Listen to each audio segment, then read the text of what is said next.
2 weeks after moving into my new house, the previous owner called me. I forgot to disconnect the CCTV in the living room. I only noticed it now by accident. I saw what your wife, your mother-in-law, and your sister-in-law were planning while you were at work. Don't tell your wife. Come alone. The phone rings at 3:47 p.m. on a Tuesday, and I almost don't answer it. I'm standing in the kitchen of our new house, my new house, I should say, though it doesn't feel like mine yet, holding a coffee mug that still has the price sticker on the bottom. The afternoon light comes through the bay windows at an angle that makes everything look staged, like we're living inside a furniture catalog. My wife, Jennifer, chose those windows. She chose almost everything about this place, actually. I just signed the papers. The number on my phone screen is local, but unfamiliar. Normally, I'd let it go to voicemail between spam calls and recruiters. Unknown numbers rarely bring anything good, but something makes me swipe to answer. Maybe it's the way the phone vibrates in my hand, urgent and insistent. Maybe it's the silence in the house, which has felt heavier than usual these past 2 weeks. Hello? Is this David Morrison? The voice is male, older, with the careful pronunciation of someone who's rehearsed what they're going to say. Speaking. There's a pause, long enough that I check to see if the call has dropped. Then, Mr. Morrison, my name is Robert Chen. I was the previous owner of 428 Riverside Drive. I look around the kitchen at the marble countertops Jennifer insisted we needed, at the stainless steel appliances that cost more than my first car, at the breakfast nook where we've eaten exactly 3 meals in 14 days. Oh, hello. Is there a problem with the house? Not with the house, exactly. Another pause. I can hear him breathing, can picture him choosing his words. Mr. Morrison, I need to tell you something, and I need you to listen carefully. Can you talk right now? Are you alone? The hairs on the back of my neck stand up. It's a cliché, I know, but that's exactly what happens. That primal warning system that evolution gave us, the one that knows when something is wrong before our conscious mind catches up.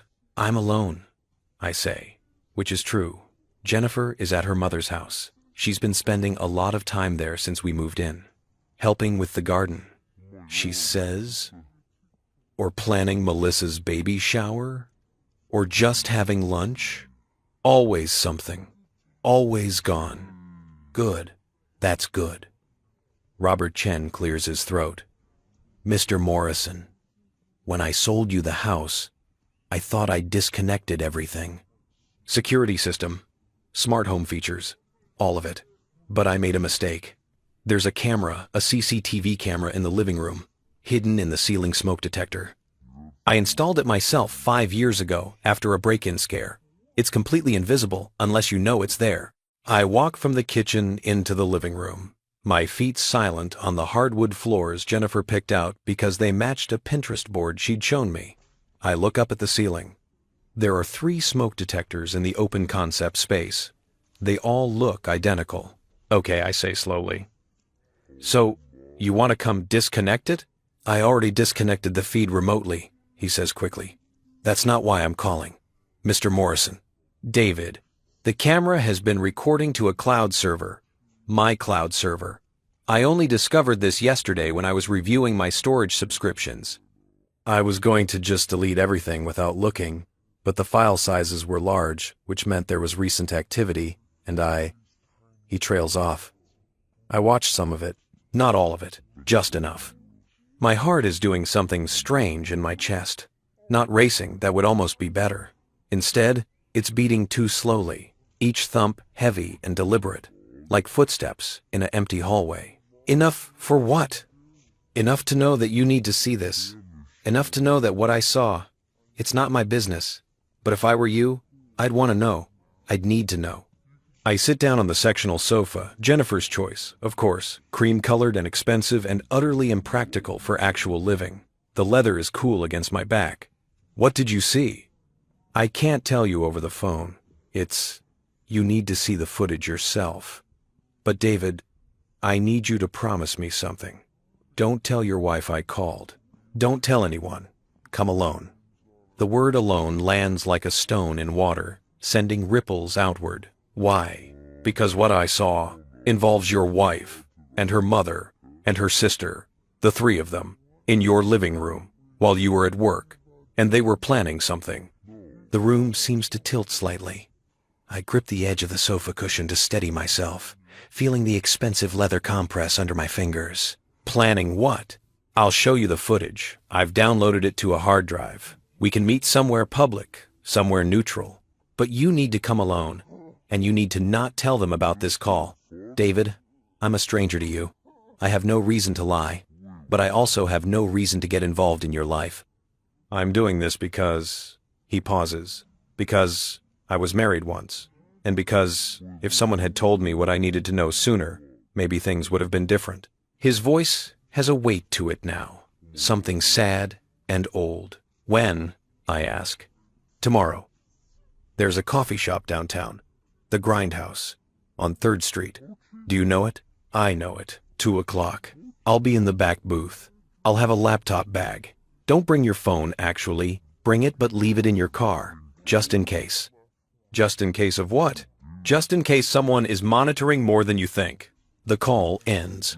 I sit there on the cream-colored sectional in the house I barely recognize as mine, holding my cooling coffee, staring at the smoke detectors in the ceiling. One of them has been watching us. Watching them. Recording conversations I wasn't part of. Capturing moments I wasn't meant to see. The front door opens. Jennifer's voice calls out, bright and cheerful. Honey, I'm home. My mom sent you some of her lasagna. Where are you? I stand up, set my coffee mug on the side table, leaving a ring on the wood that Jennifer will definitely comment on later, and arrange my face into something that resembles normal. Living room? I call back.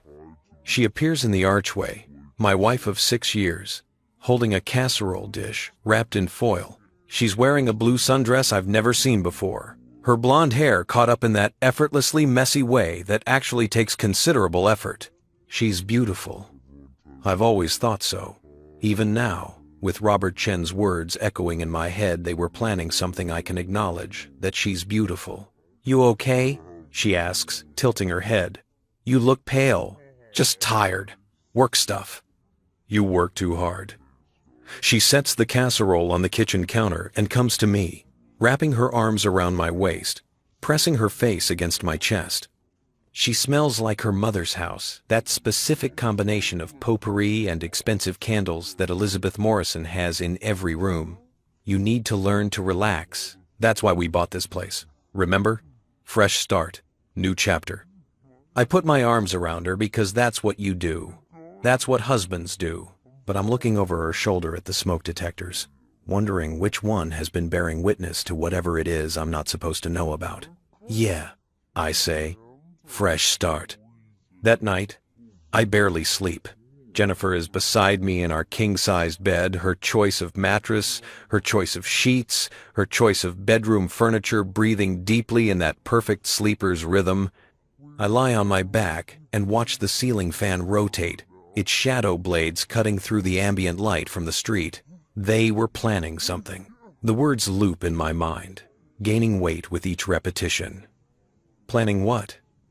A surprise party?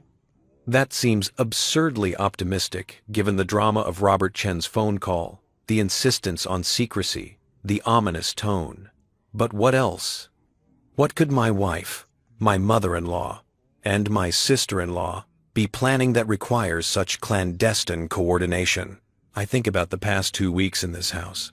Has Jennifer been different? I try to replay our interactions, our conversations, searching for signs I might have missed. She's been busy, certainly. Lots of time at her mother's place. Lots of phone calls that she takes in other rooms. But that's not unusual. Jennifer has always been close with her family. Too close, sometimes.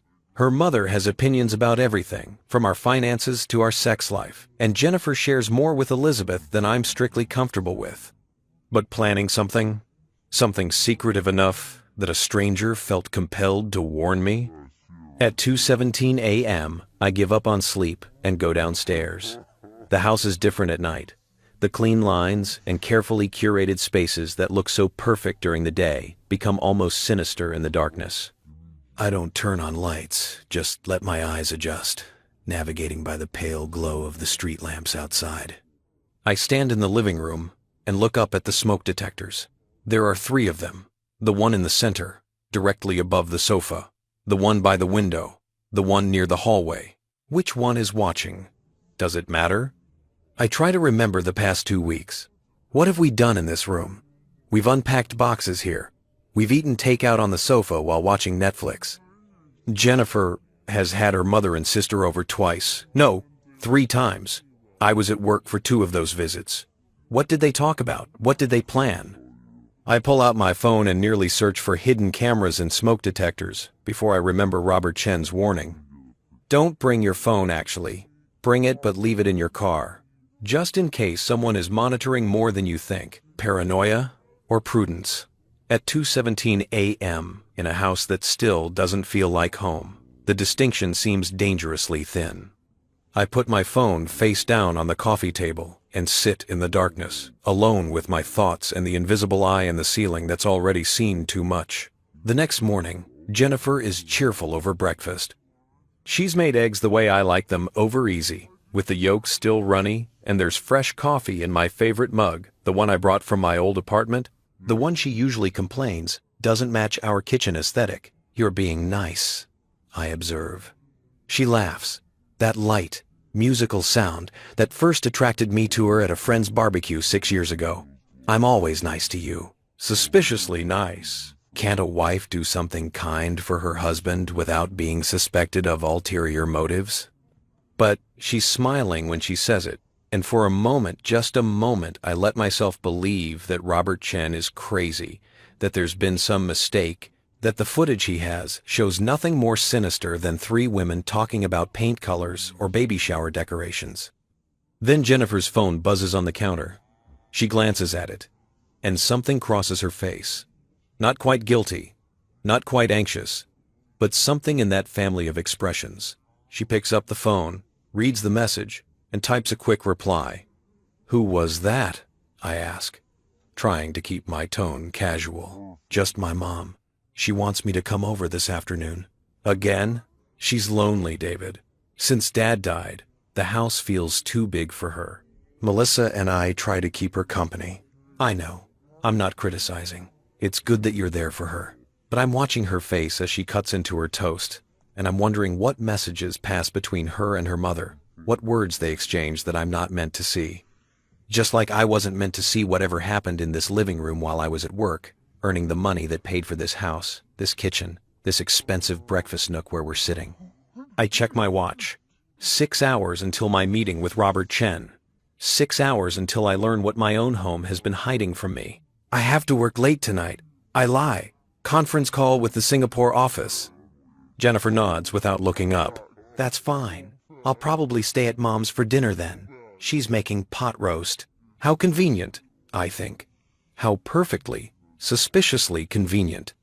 At 1:45 p.m., I pull into the parking lot of the Grindhouse. It's one of those deliberately rustic coffee shops that's become ubiquitous in gentrified downtown areas. Exposed brick, reclaimed wood, a chalkboard menu with items like the existential crisis, a triple espresso, and capitalist tears, an overpriced latte. I leave my phone in the glove compartment, locked. I don't know if I believe Robert Chen's paranoia about monitoring, but better safe than sorry. Better to sit in a coffee shop without my digital leash for an hour than to risk what? What exactly am I risking? I don't have an answer to that question yet. That's why I'm here. Robert Chen is exactly where he said he'd be. Back booth, laptop bag on the table beside him. He's in his mid-60s, I'd guess, with gray hair and glasses and the kind of face that would blend into any crowd. He could be anyone's dad, anyone's uncle, anyone's neighbor. The ordinariness of him is somehow reassuring. He sees me, nods once, and gestures to the seat across from him. I sit. David Morrison, he says. It's not a question, Mr. Chen. Robert, please. He looks around the coffee shop, checking for familiar faces, maybe, or just nervous habit. Thank you for coming. I know this must seem insane. It does seem insane. I agree. So let's skip the pleasantries. Show me what you have. He opens the laptop bag and pulls out an external hard drive, matte black, about the size of a deck of cards. He connects it to his laptop with a cable that's clearly been used many times. The white plastic is grayed with age and handling. "Before I show you this," he says quietly, "I need to ask, how well do you know your wife's family?" It's a strange question, but I answer it. Jennifer and I have been together 6 years, married for 6. Her mother, Elizabeth, is strong-willed, a planner. She's used to being in control. Jennifer's father died 3 years ago, heart attack, and Elizabeth took it hard. She's very involved in both her daughters' lives. Maybe too involved, but Jennifer doesn't see it that way. And the sister? And that is Melissa, younger by 4 years. She's pregnant with her second child, married to a guy named Tom, who works in sales. They seem happy enough. Normal family stuff. Robert nods slowly, like I've confirmed something he suspected. And your marriage? How would you describe it? Why does that matter? Because what you're about to see will make more sense if I understand the context. I think about lying, about painting the picture of a perfect marriage because that's what you do with strangers. But something about this moment, this coffee shop booth, this man, I don't know, this hard drive full of secrets demands honesty. We've been struggling, I admit, not fighting, exactly, just distant. She spends most of her time with her mother and sister. I work a lot. We bought this house because we thought a change of scenery might help. Fresh start and all that. But the truth is, we've been drifting apart for about a year now. Maybe longer. Do you still love her? The question catches me off guard. Yes, I think so. I don't know. Is that a strange answer? No, Robert says. It's an honest one. He turns his laptop to face me. The screen shows a video player, paused on a frame of my living room. The angle is from above, looking down the smoke detector's perspective. I can see the sofa, the coffee table, part of the kitchen beyond. There are 3 women sitting in my living room. Jennifer, Elizabeth, Melissa. And they're looking at papers. Documents spread across my expensive coffee table. Robert's finger hovers over the spacebar. This was recorded 4 days ago, Thursday afternoon. You were at work. I've edited it down to the relevant parts. The full recording is over 3 hours, but you don't need to sit through them making small talk and drinking tea. What I'm about to show you is 15 minutes of conversation that I think you need to hear. My mouth is dry. My heart is doing that thing again, beating too slow and too heavy. Show me, I say. Robert Chen presses play, and my wife's voice fills the small space between us, tinny through the laptop speakers, but clear enough, painfully clear enough. So, we're all agreed then? Once the house is in my name, we proceed with the plan? The video quality is better than I expected. Robert Chen's hidden camera captured everything in sharp detail. The afternoon sunlight streaming through those bay windows Jennifer loved, the way it caught the dust motes floating in the air, the expressions on 3 familiar faces as they huddled around my coffee table like conspirators in a Renaissance painting. I can see Jennifer clearly. She's wearing the same blue sundress from yesterday, which means this recording is recent, so recent that the dress probably still smells like her mother's potpourri, still carries the evidence of this meeting I knew nothing about. So we're all agreed then? Jennifer's voice comes through the laptop speakers. Once the house is in my name, we proceed with the plan? Elizabeth Morrison, my mother-in-law, sitting in my living room, drinking from one of my mugs, nods decisively. She's 63, but looks 50, thanks to good genes and better cosmetic work. Her silver hair is cut in that severe bob that wealthy women favor, and she's wearing pearls, even though it's a Thursday afternoon. Elizabeth doesn't do casual. The house has to be completely in your name first. Elizabeth says, shuffling through papers on the coffee table. No joint ownership, no shared title. Otherwise, it complicates everything legally. The attorney was very clear about that.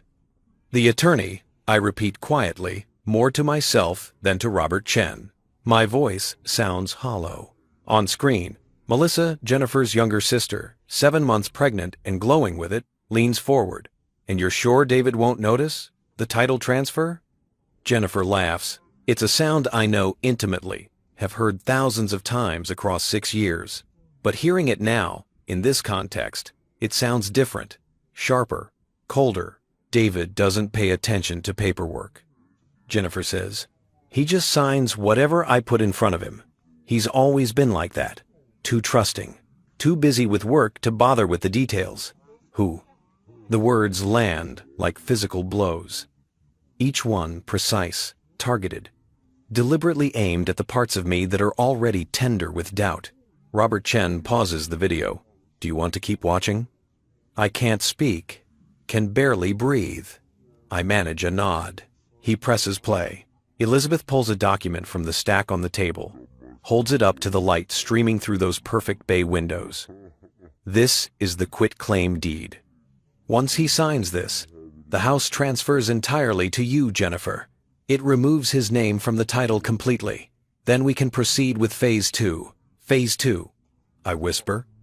On the screen, Jennifer takes the document from her mother, examines it, and he won't realize what he's signing?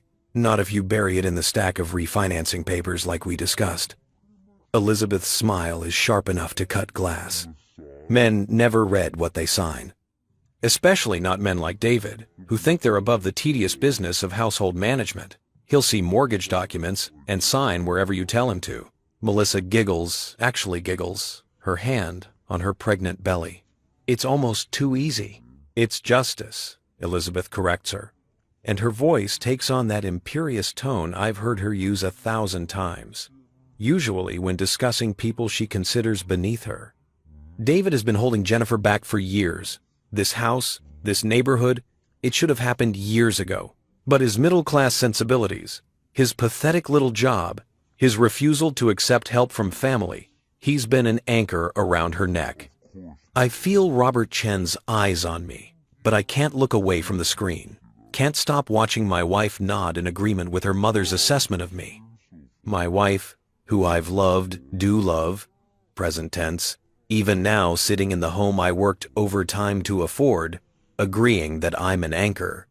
The job thing is temporary, Jennifer says, and there's a defensive note in her voice that almost sounds like she's defending me. Once I file for divorce, I'll get the house in the settlement. It's California Community Property State, but with the title solely in my name and the right attorney, we can make it clean. The prenup he insisted on won't matter because the house was purchased after marriage with what will technically be my money once we backdate some of Mom's loans to me. The word divorce echoes in my skull. Divorce. Not a surprise party. Not a gift. Divorce. And not just divorce theft. Planned, premeditated, attorney-assisted theft of the house I've been working 60-hour weeks to pay for. Robert pauses the video again. When he speaks, his voice is gentle, the kind of gentle people use around broken things. I'm sorry. I know this is. Keep playing it, I interrupt. I need to hear all of it. He hesitates, then nods. The video continues. Elizabeth is standing now, pacing in front of my fireplace, the one Jennifer said we needed, even though we live in Southern California, and it's purely decorative. The timeline is crucial. You need to get him to sign the quitclaim deed within the next 2 weeks. The sooner the better. Once the house is in your name, you file for divorce. Cite irreconcilable differences. With my attorney handling it, David won't know what hit him until the papers are served. And the business about the prenup? Melissa asks.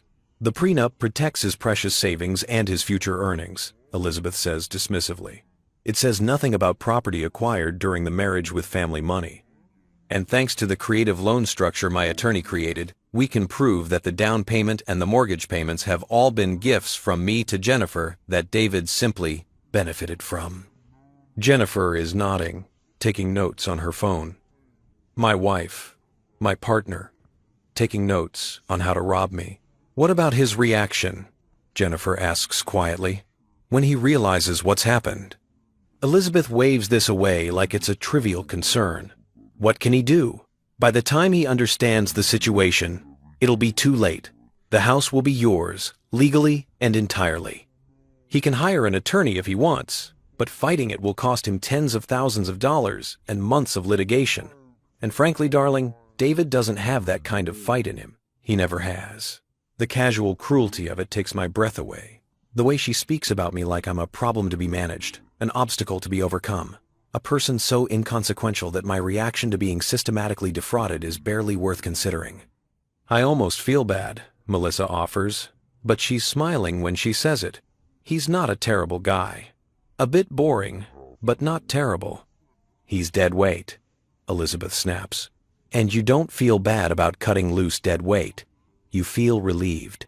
Jennifer will feel relieved. She'll finally be free to meet someone appropriate.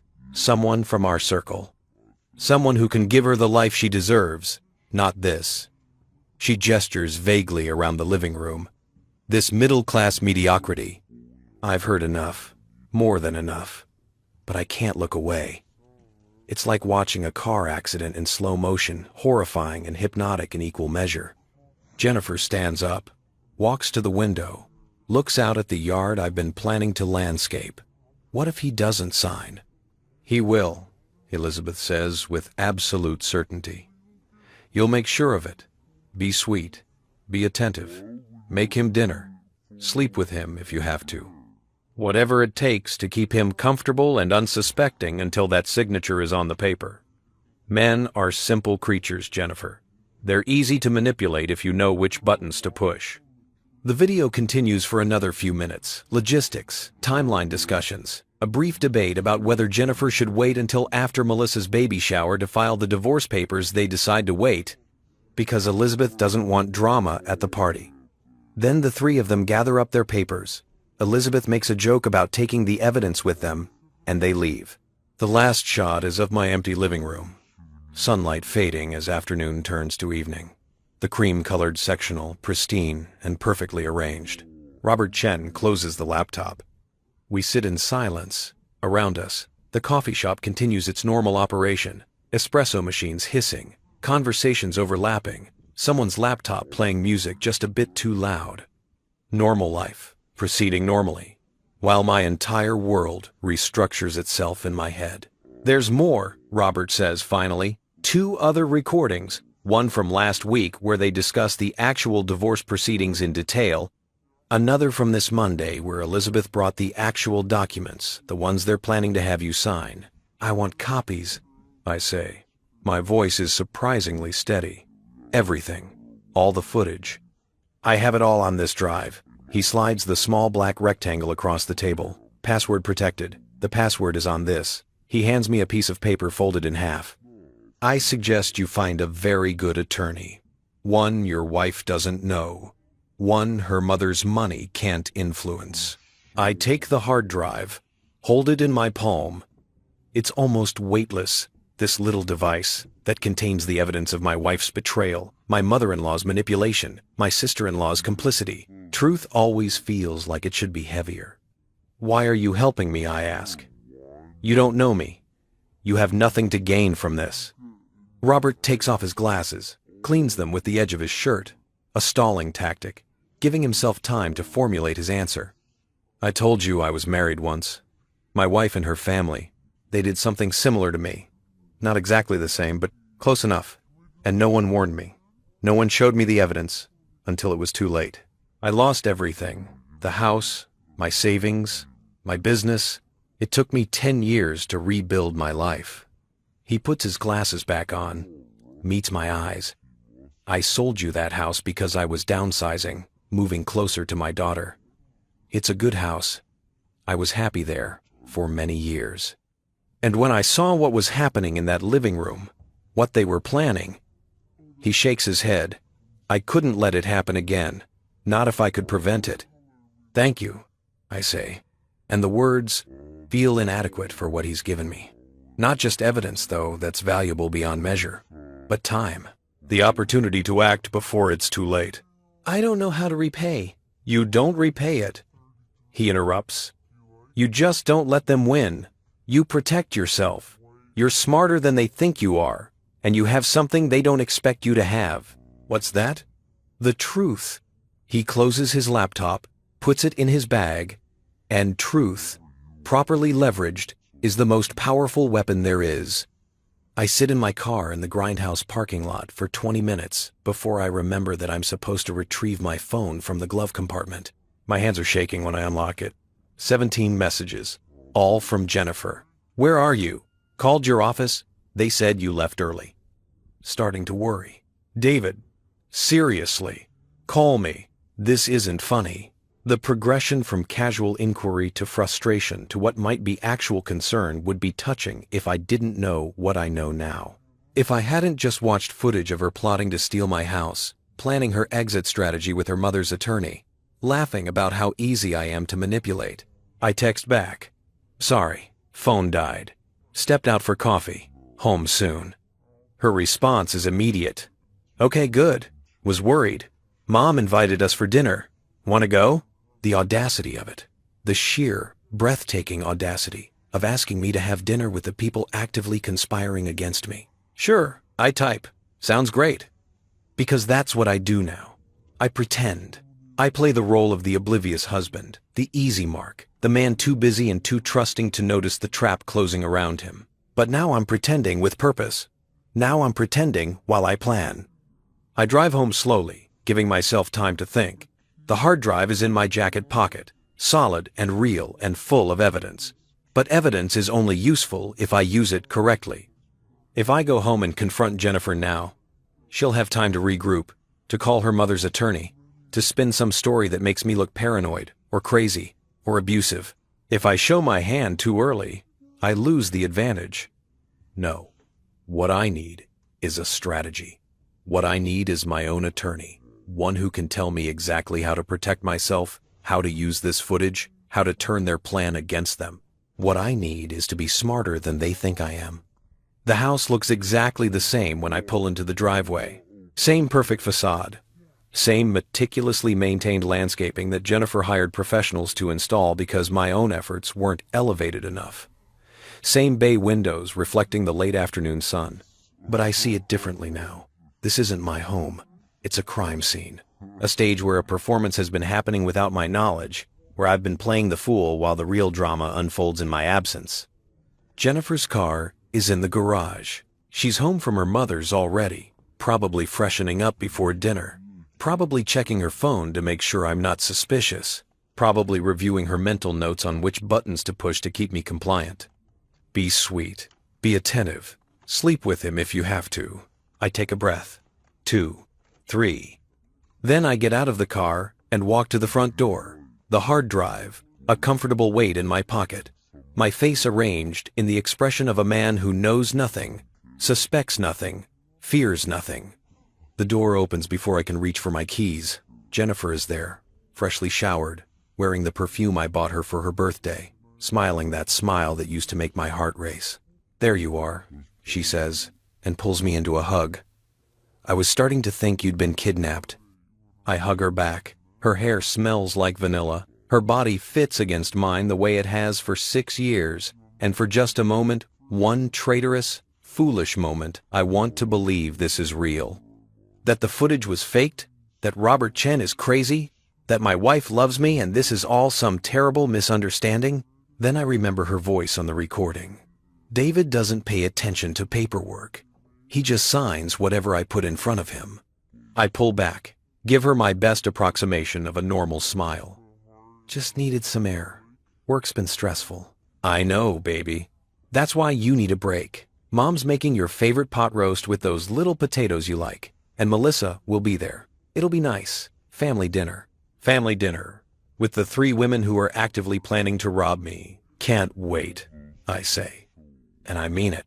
Because tonight, at Elizabeth Morrison's dinner table, I'll be watching them. I'll be listening. I'll be gathering more evidence, more information, more ammunition for whatever comes next. They think I'm easy to fool. They think I'm too trusting, too busy, too boring to notice what's happening right in front of me. They're about to learn how wrong they are. Jennifer links her arm through mine. Come on, we should get going. You know how Mom is about people being late. Yes, I know exactly how Elizabeth is. I know her better than I thought I did. I know what she thinks of me, how little she values me, how easy she believes it will be to discard me. But she doesn't know me. Not really. She doesn't know what I'm capable of when cornered. Neither does Jennifer.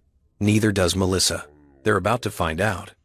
We walk to Jennifer's car together. She insists on driving, wants me to relax. probably wants to control the situation even in this small way, and I settle into the passenger seat with my secrets safe in my pocket.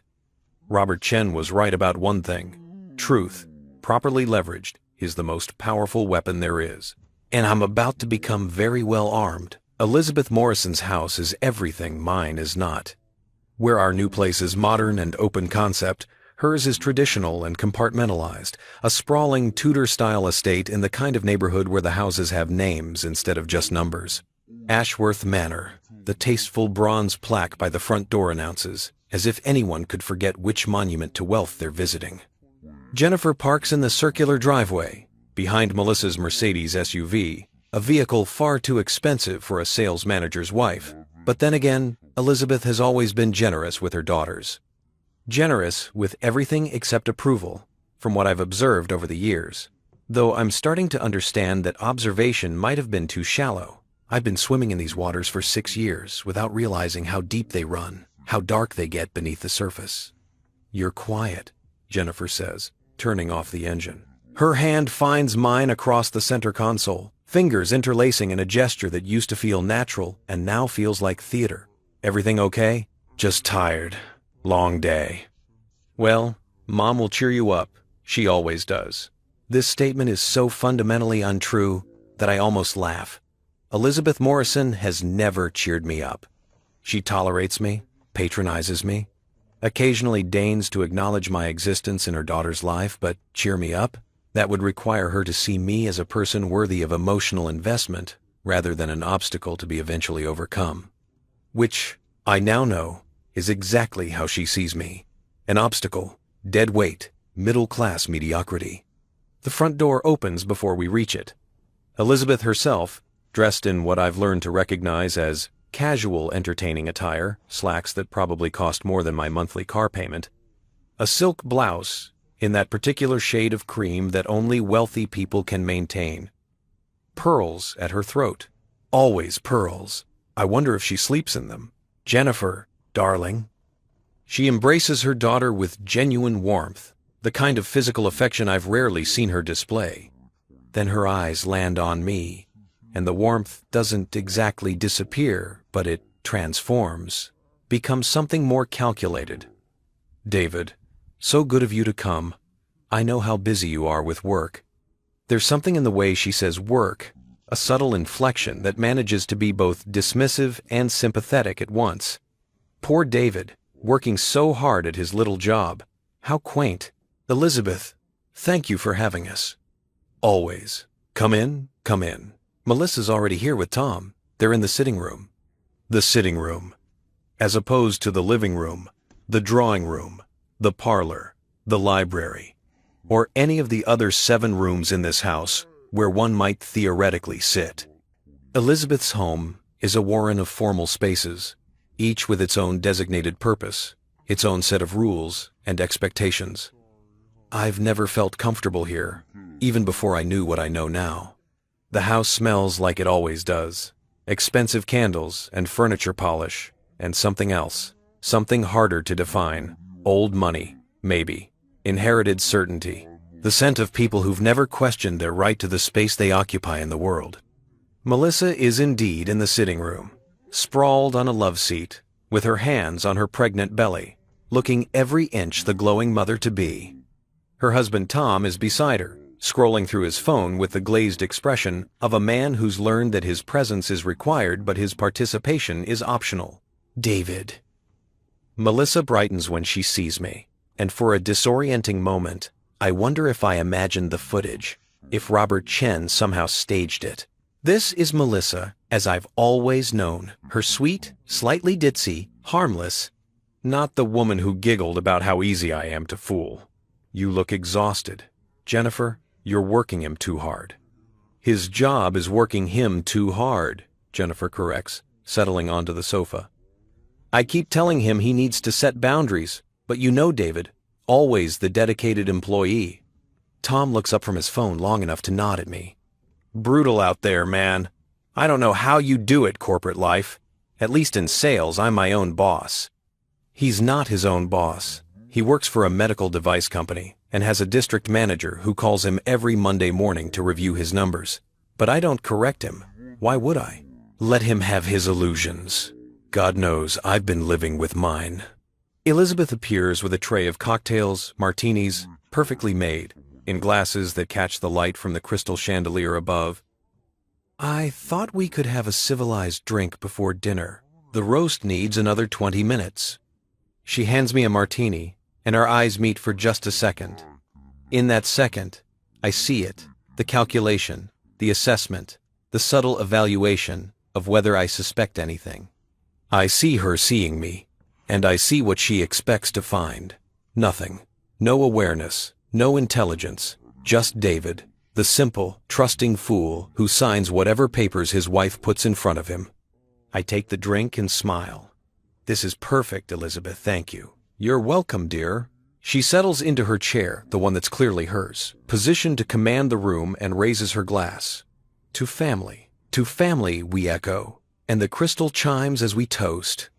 I sip my martini and taste gin and vermouth and the bitter knowledge of betrayal. But I keep my face neutral, keep my posture relaxed, keep playing the part I've been assigned in this little drama. The unsuspecting victim. The conversation flows around me, like water around a stone. They talk about Melissa's pregnancy. She's having a girl. They're naming her Charlotte. The nursery is coming along beautifully. They talk about the baby shower. Elizabeth is hosting it here. Naturally, 2 weeks from Saturday, a garden party theme with a guest list of 80 people. They talk about Jennifer's work at the nonprofit where she volunteers. It's not real work, not paid work, but it keeps her busy and lets her network with the right people. The right people. That phrase comes up a lot in Elizabeth's vocabulary. The right neighborhood. The right schools. The right circles. I've never been the right people, and I've always known that. But I thought Jennifer loved me anyway. I thought what we had was real, built on something more substantial than social climbing and her mother's approval. How naive. How spectacularly, embarrassingly naive.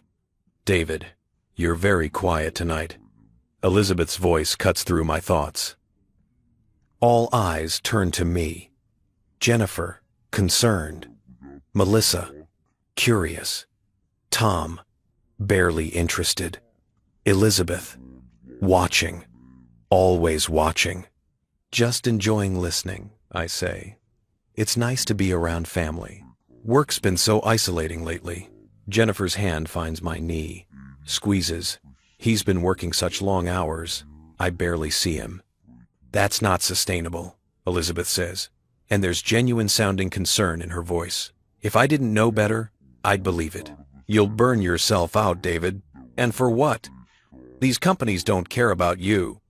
They'll replace you the moment it's convenient.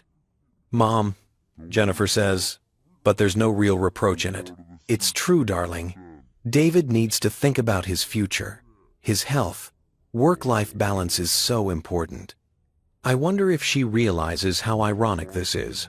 Elizabeth Morrison lecturing me about work-life balance while plotting to steal my house. Elizabeth Morrison, concerned about my future while systematically destroying it. I appreciate that, I say.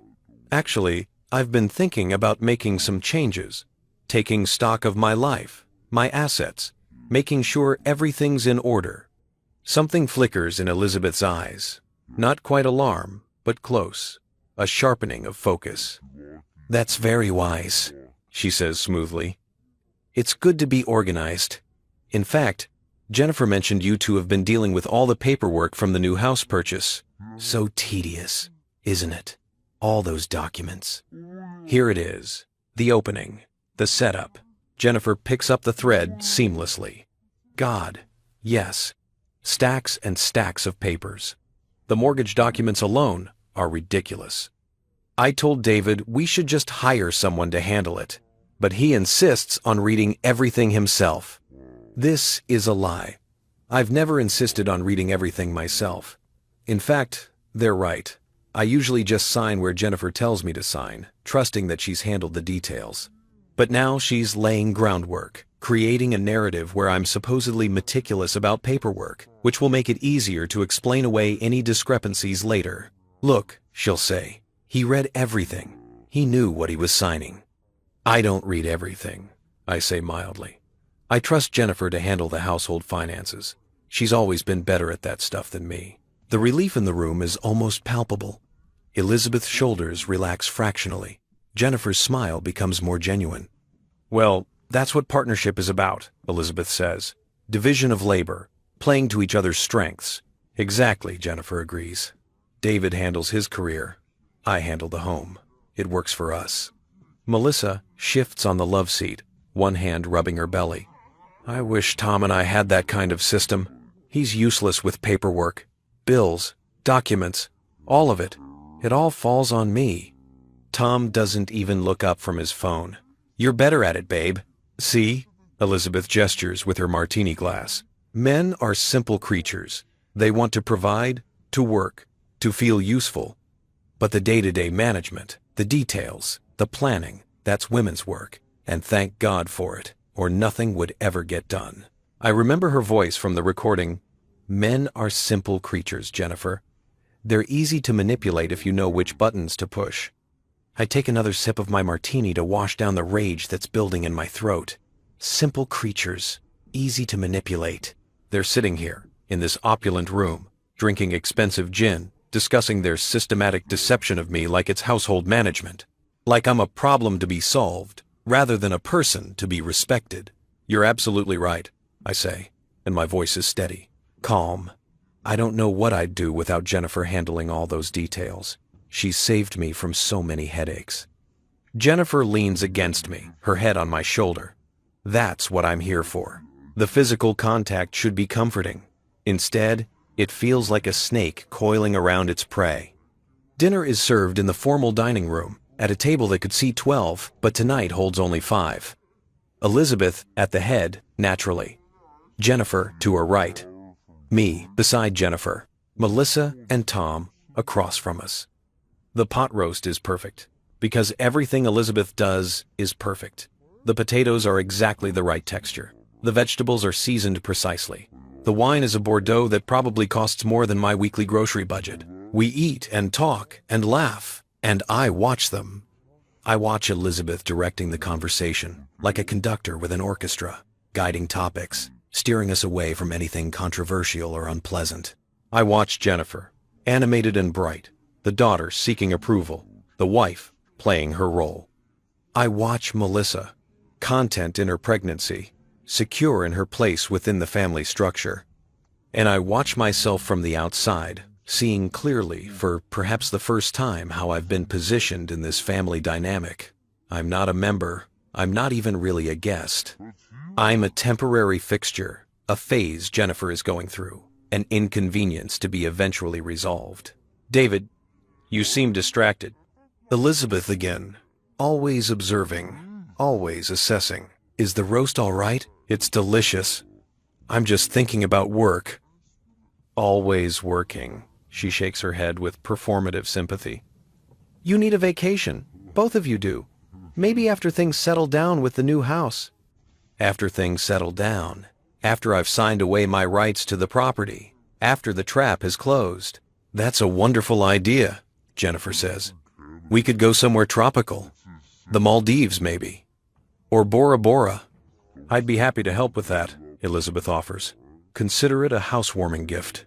Because that's what she does. She gives gifts that come with invisible strings. Generosity, that's really control. And I've been accepting these gifts for years, not seeing the strings, not understanding that every favor she does is another link in the chain she's building. That's very generous, I say, but I think we should wait. Make sure we're financially stable in the new house first. Financially stable. Elizabeth's laugh is light, musical, edged with something sharp.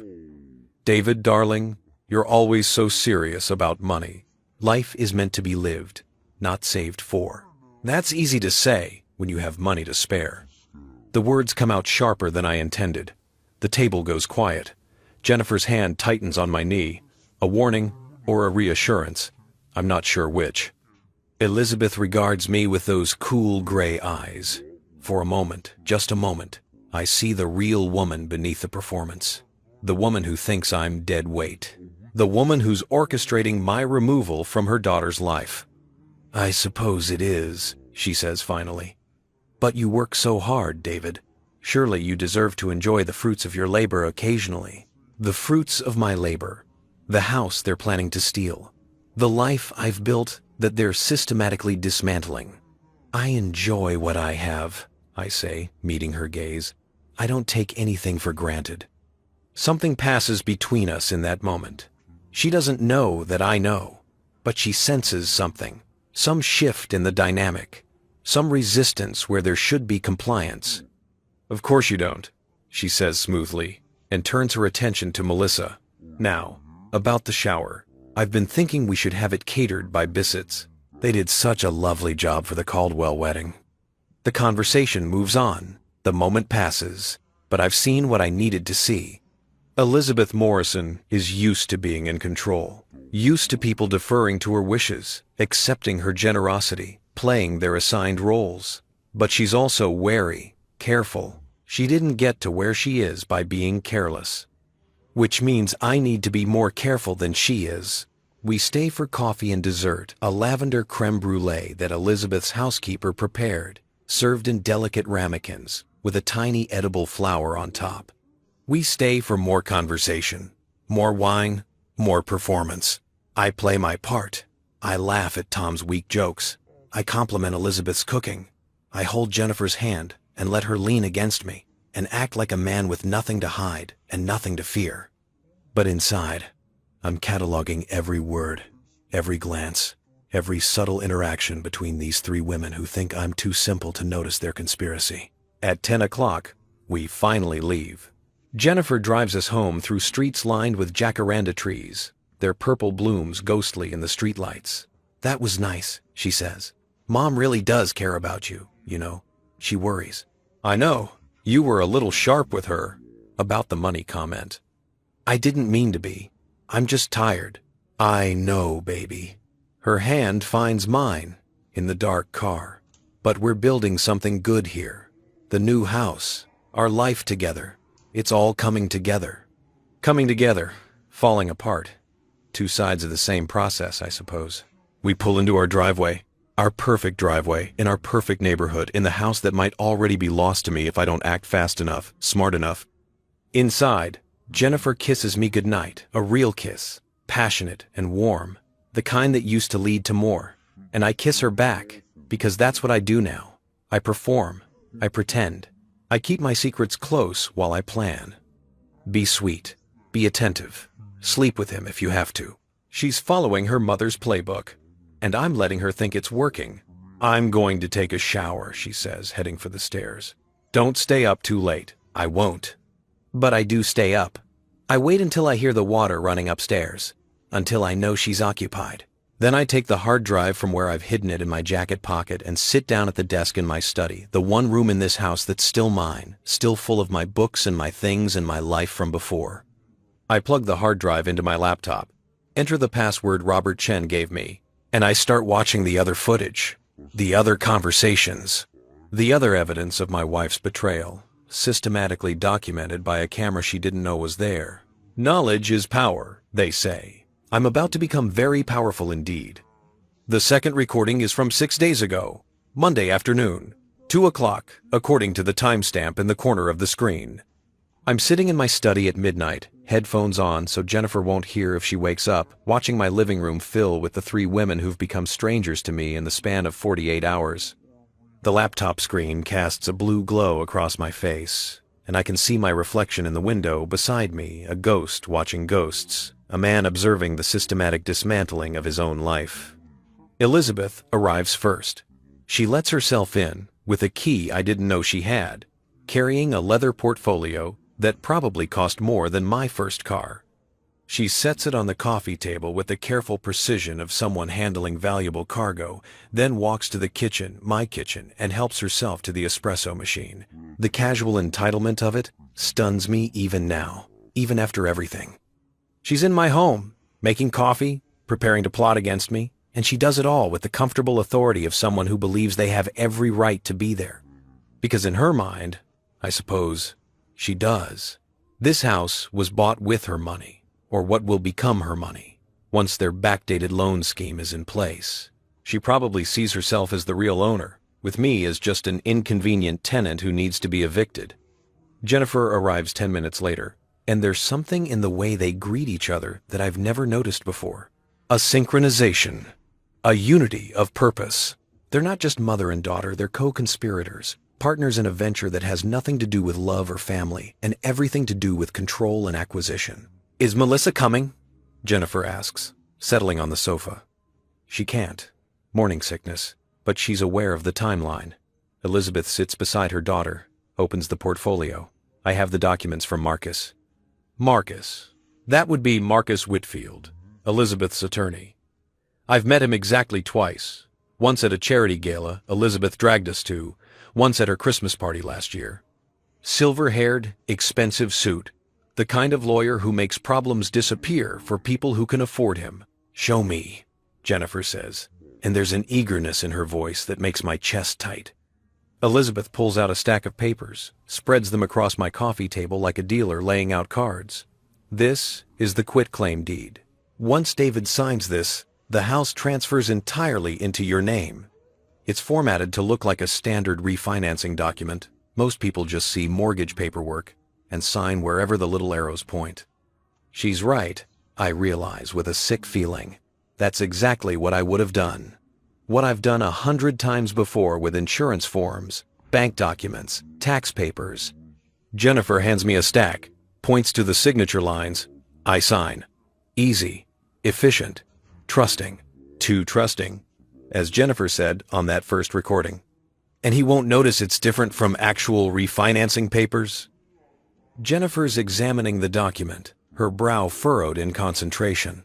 Why would he? The language is deliberately obscure. Unless he has a real estate attorney review every page, which, let's be honest, David would never do. He'll see mortgage documents at the top and just sign. That's what Marcus designed it for. Plausible deniability. If questioned later, you can claim you didn't understand what you were signing either. That you trusted the mortgage company. What mortgage company? There isn't one. But there are letterheads, official-looking stamps. Marcus has people who handle this kind of thing. Elizabeth's smile is sharp. Don't look so worried, darling. This is what we're paying him for. He's done this sort of restructuring dozens of times. Restructuring. That's what they're calling it. Not theft, not fraud, restructuring. Jennifer picks up another document. And this? That's the backdated promissory note. It establishes that I loaned you $400,000 3 years ago before you married David for the express purpose of purchasing a home. The loan has been, let's call it, informally forgiven over time, but the original intent remains clear. You used family money for the house. David merely benefited from your financial planning. But we didn't buy the house 3 years ago. No, but you had the money available. The intention was there. Marcus says that's enough for the argument to work, especially combined with the quitclaim deed. Once the house is solely in your name, it becomes separate property, not community property. The prenup David insisted on becomes irrelevant because the prenup only protects assets acquired during the marriage with marital funds. This house was acquired with my money, given to you. I watched Jennifer nod slowly, absorbing the logic of this larceny. My wife, learning the mechanics of how to rob me. What about the down payment we made? Jennifer asks. David contributed half of that, easily explained as a loan repayment to me, which, again, is documented here. Elizabeth pulls out another page. See? Every dollar David contributed to this house can be reframed as him paying back money you borrowed from me on his behalf. It's all perfectly legal, darling.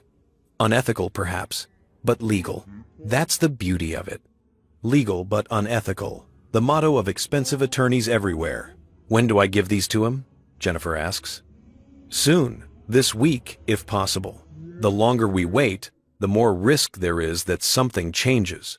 David could decide to consult an attorney about something unrelated and mention the house. He could talk to a colleague who knows about real estate law. Unlikely, but possible. We need to move quickly. He's been stressed lately. Distracted. Good. That works in our favor. Stressed people don't read carefully. They just want the paperwork over with, so they can get back to whatever's occupying their mental bandwidth. Elizabeth gathers the documents, puts them back in the portfolio. Mix these in with some actual mortgage statements, maybe a credit card application, some junk mail. Make it look like you're just having him sign off on routine household business. Then stand there with him, point to each signature line, chat about dinner plans or something trivial. Keep him comfortable, keep him distracted. I can do that. Of course she can. She's been doing it for years, hasn't she? Keeping me comfortable, keeping me distracted, keeping me in the dark about who she really is and what she really wants. The recording continues for another 20 minutes. They discuss timing, the sooner the better, but not so rushed that it seems suspicious. They discuss my typical evening routine. I come home around 6:30, eat dinner, usually retreat to my study to finish work emails. Thursday would be ideal, they decide. I'm always exhausted on Thursdays, least likely to ask questions. Today is Wednesday, which means tomorrow, tonight, technically. Since it's past midnight, Jennifer is planning to have me sign away my house. I pause the video, take off my headphones, sit in the silence of my study, the only sound, the quiet hum of my laptop, and the distant whisper of water through pipes as Jennifer showers upstairs. Tomorrow, 24 hours to prepare, to plan, to decide how I'm going to handle this. I could confront her now, storm upstairs, throw open the bathroom door, demand answers. But that would be reactive, emotional. It would give her time to mount a defense, to call her mother, to activate whatever contingency plans Marcus Whitfield has prepared for exactly this scenario. No, what I need is to be strategic, methodical. I need to outplan the planners. I pull up my phone, the one I've been careful to leave face down on my desk, away from any potential surveillance, and start searching for attorneys. Not just any attorneys. I need someone who specializes in family law, property disputes, fraud, someone who can move quickly, someone who won't be intimidated by Elizabeth Morrison's money or Marcus Whitfield's reputation. It takes me 40 minutes and 3 legal consultation websites before I find her. Diane Chen, no relation to Robert Chen, according to her bio, though the coincidence makes me smile grimly. She's a partner at a mid-sized firm downtown, specializes in high-asset divorces and property fraud cases. Her reviews mention her as aggressive, meticulous, and not afraid to fight dirty when the situation calls for it. Perfect. Her office offers emergency consultations for time-sensitive matters. I book one for tomorrow, today at noon, during my lunch break. The appointment confirmation arrives in my email within minutes, and I immediately delete it, clear my browser history, and shut down my laptop. Paranoid? Maybe. But Jennifer's mother warned her about monitoring phones. If Elizabeth Morrison thinks to track my digital footprint, I don't want her finding evidence of attorney consultations. I'm learning to think like them, to operate in shadows and secrets. It's not a comfortable feeling, but it's necessary. The shower upstairs has stopped. I hear Jennifer moving around in the bedroom, the soft sounds of her nighttime routine lotions applied, hair brushed, the bed creaking as she climbs in. I should go up there. Should lie beside my wife and pretend to sleep, pretend tomorrow is just another day. But I need a few more minutes. Need to sit with this knowledge, this evidence, this growing understanding of just how thoroughly I've been deceived. I open my laptop again. There's a third recording, the most recent one.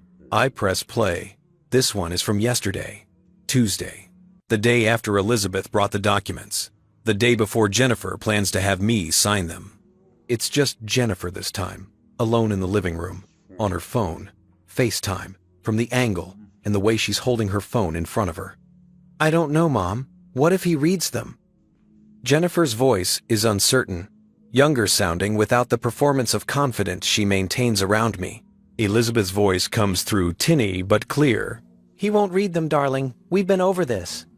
David is exactly who we think he is, trusting, busy, intellectually lazy when it comes to paperwork. He'll sign. But what if? No, what ifs. You're overthinking this. The plan is solid. Marcus has done this 100 times. It just feels so. Jennifer trails off, and for a moment, just a moment, I think I hear something like guilt in her voice. So what? Necessary? Because it is necessary, Jennifer. You've wasted 6 years on this man. 6 years of your prime, when you could have been meeting someone appropriate, someone from our world. I know, but nothing. Do you want to end up like your father and me? Staying in a loveless marriage for decades because it was easier than leaving? Because that's what will happen if you don't act now.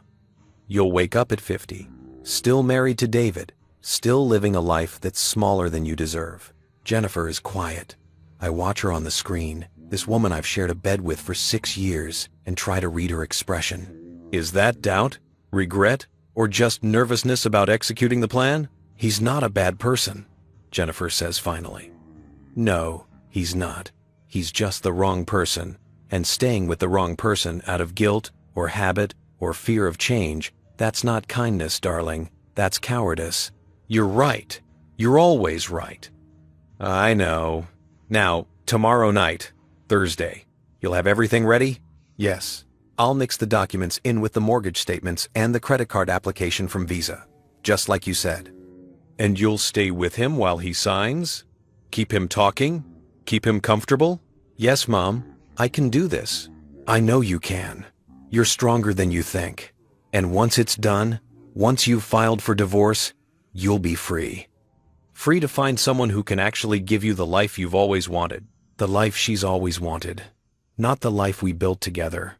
Not the partnership I thought we had. The life her mother promised her. The one that apparently doesn't include me.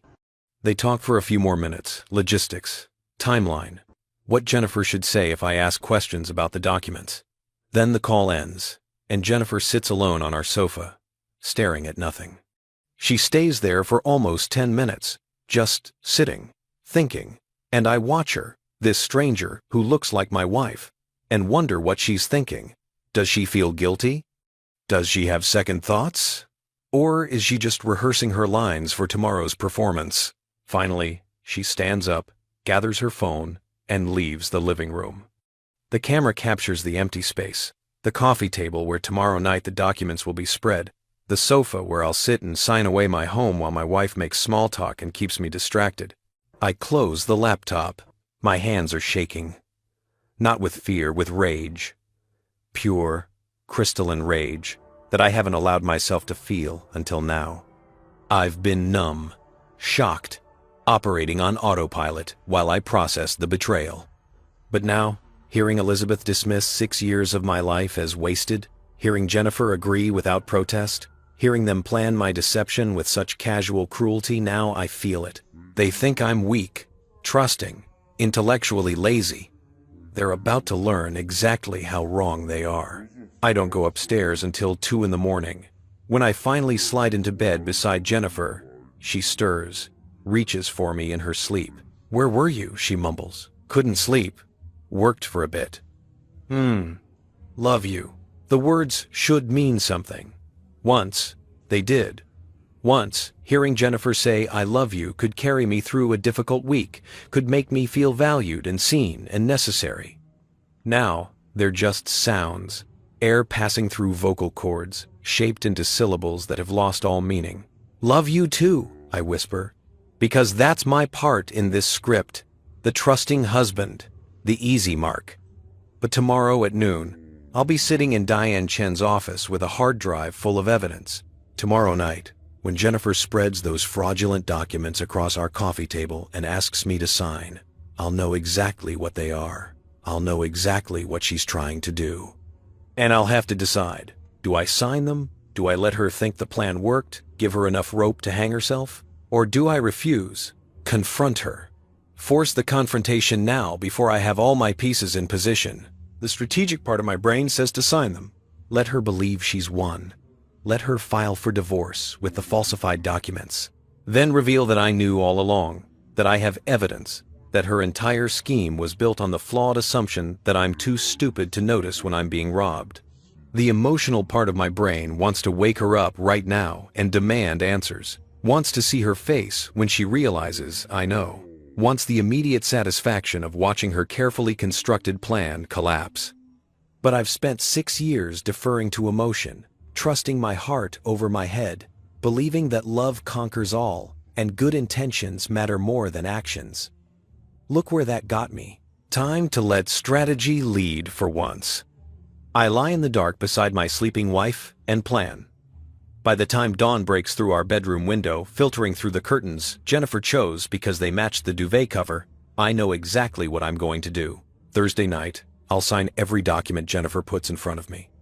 And then, I'll let her show me exactly who she really is. The truth will come later. The revelation. The reckoning. But it will come on my terms, in my time, with my evidence lined up like dominoes waiting to fall. Elizabeth Morrison said, "Men are simple creatures, easy to manipulate." She's about to discover that underestimating someone is the fastest way to lose to them. I barely sleep. When my alarm goes off at 6, I'm already awake, staring at the ceiling, running scenarios through my mind. Jennifer wakes up slowly, stretches, reaches for me. Morning. Morning. You okay? You feel tense. You feel tense. Because I am tense.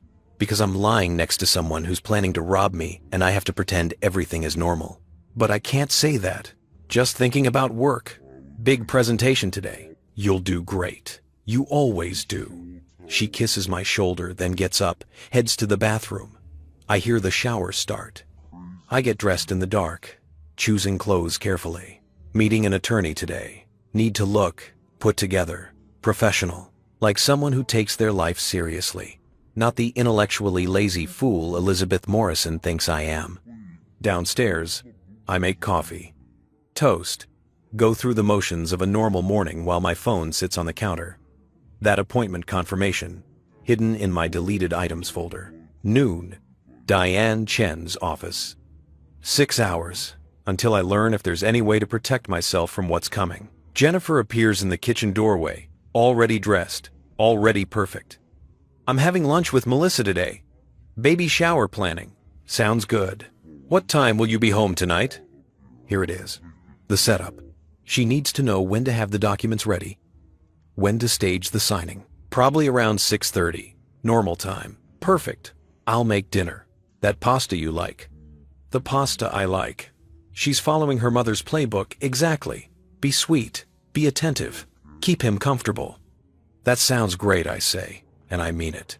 Because tonight, when Jennifer performs her role and I perform mine, I'll be watching with new eyes, gathering more evidence, building my case. She kisses me goodbye at the door. Have a good day. You too. I watch her drive away in her car, the one her mother helped buy, with a loan that was probably structured the same way as the house, creating paper trails and obligations that tie Jennifer to Elizabeth in ways I never fully understood until now. Then I get in my own car, the one I bought myself with money I earned, and drive to work with Robert Chen's hard drive in my laptop bag and an appointment with an attorney in my calendar. The evidence is gathered. The plan is forming. And tonight, Phase 1 begins. The morning drags like a prison sentence. I sit at my desk in my office, a glass-walled cube on the 14th floor that overlooks the downtown skyline, and pretend to work. Emails pile up in my inbox. A colleague stops by to discuss the quarterly projections. My phone buzzes with Slack messages about the presentation that doesn't actually exist, the one I invented as an excuse for being tense this morning. I respond to everything on autopilot, my body executing the familiar routines of corporate life while my mind is miles away, locked in that coffee shop booth with Robert Chen, watching footage of my wife plotting against me. At 11:30, I tell my assistant I'm stepping out for lunch. She barely looks up from her screen, just nods, and reminds me about a 2 o'clock meeting I'll need to reschedule. I make a note. Keep everything normal. Keep all the plates spinning so no one notices that the man keeping them aloft is falling apart. The drive to Diane Chen's office takes 20 minutes through midday traffic.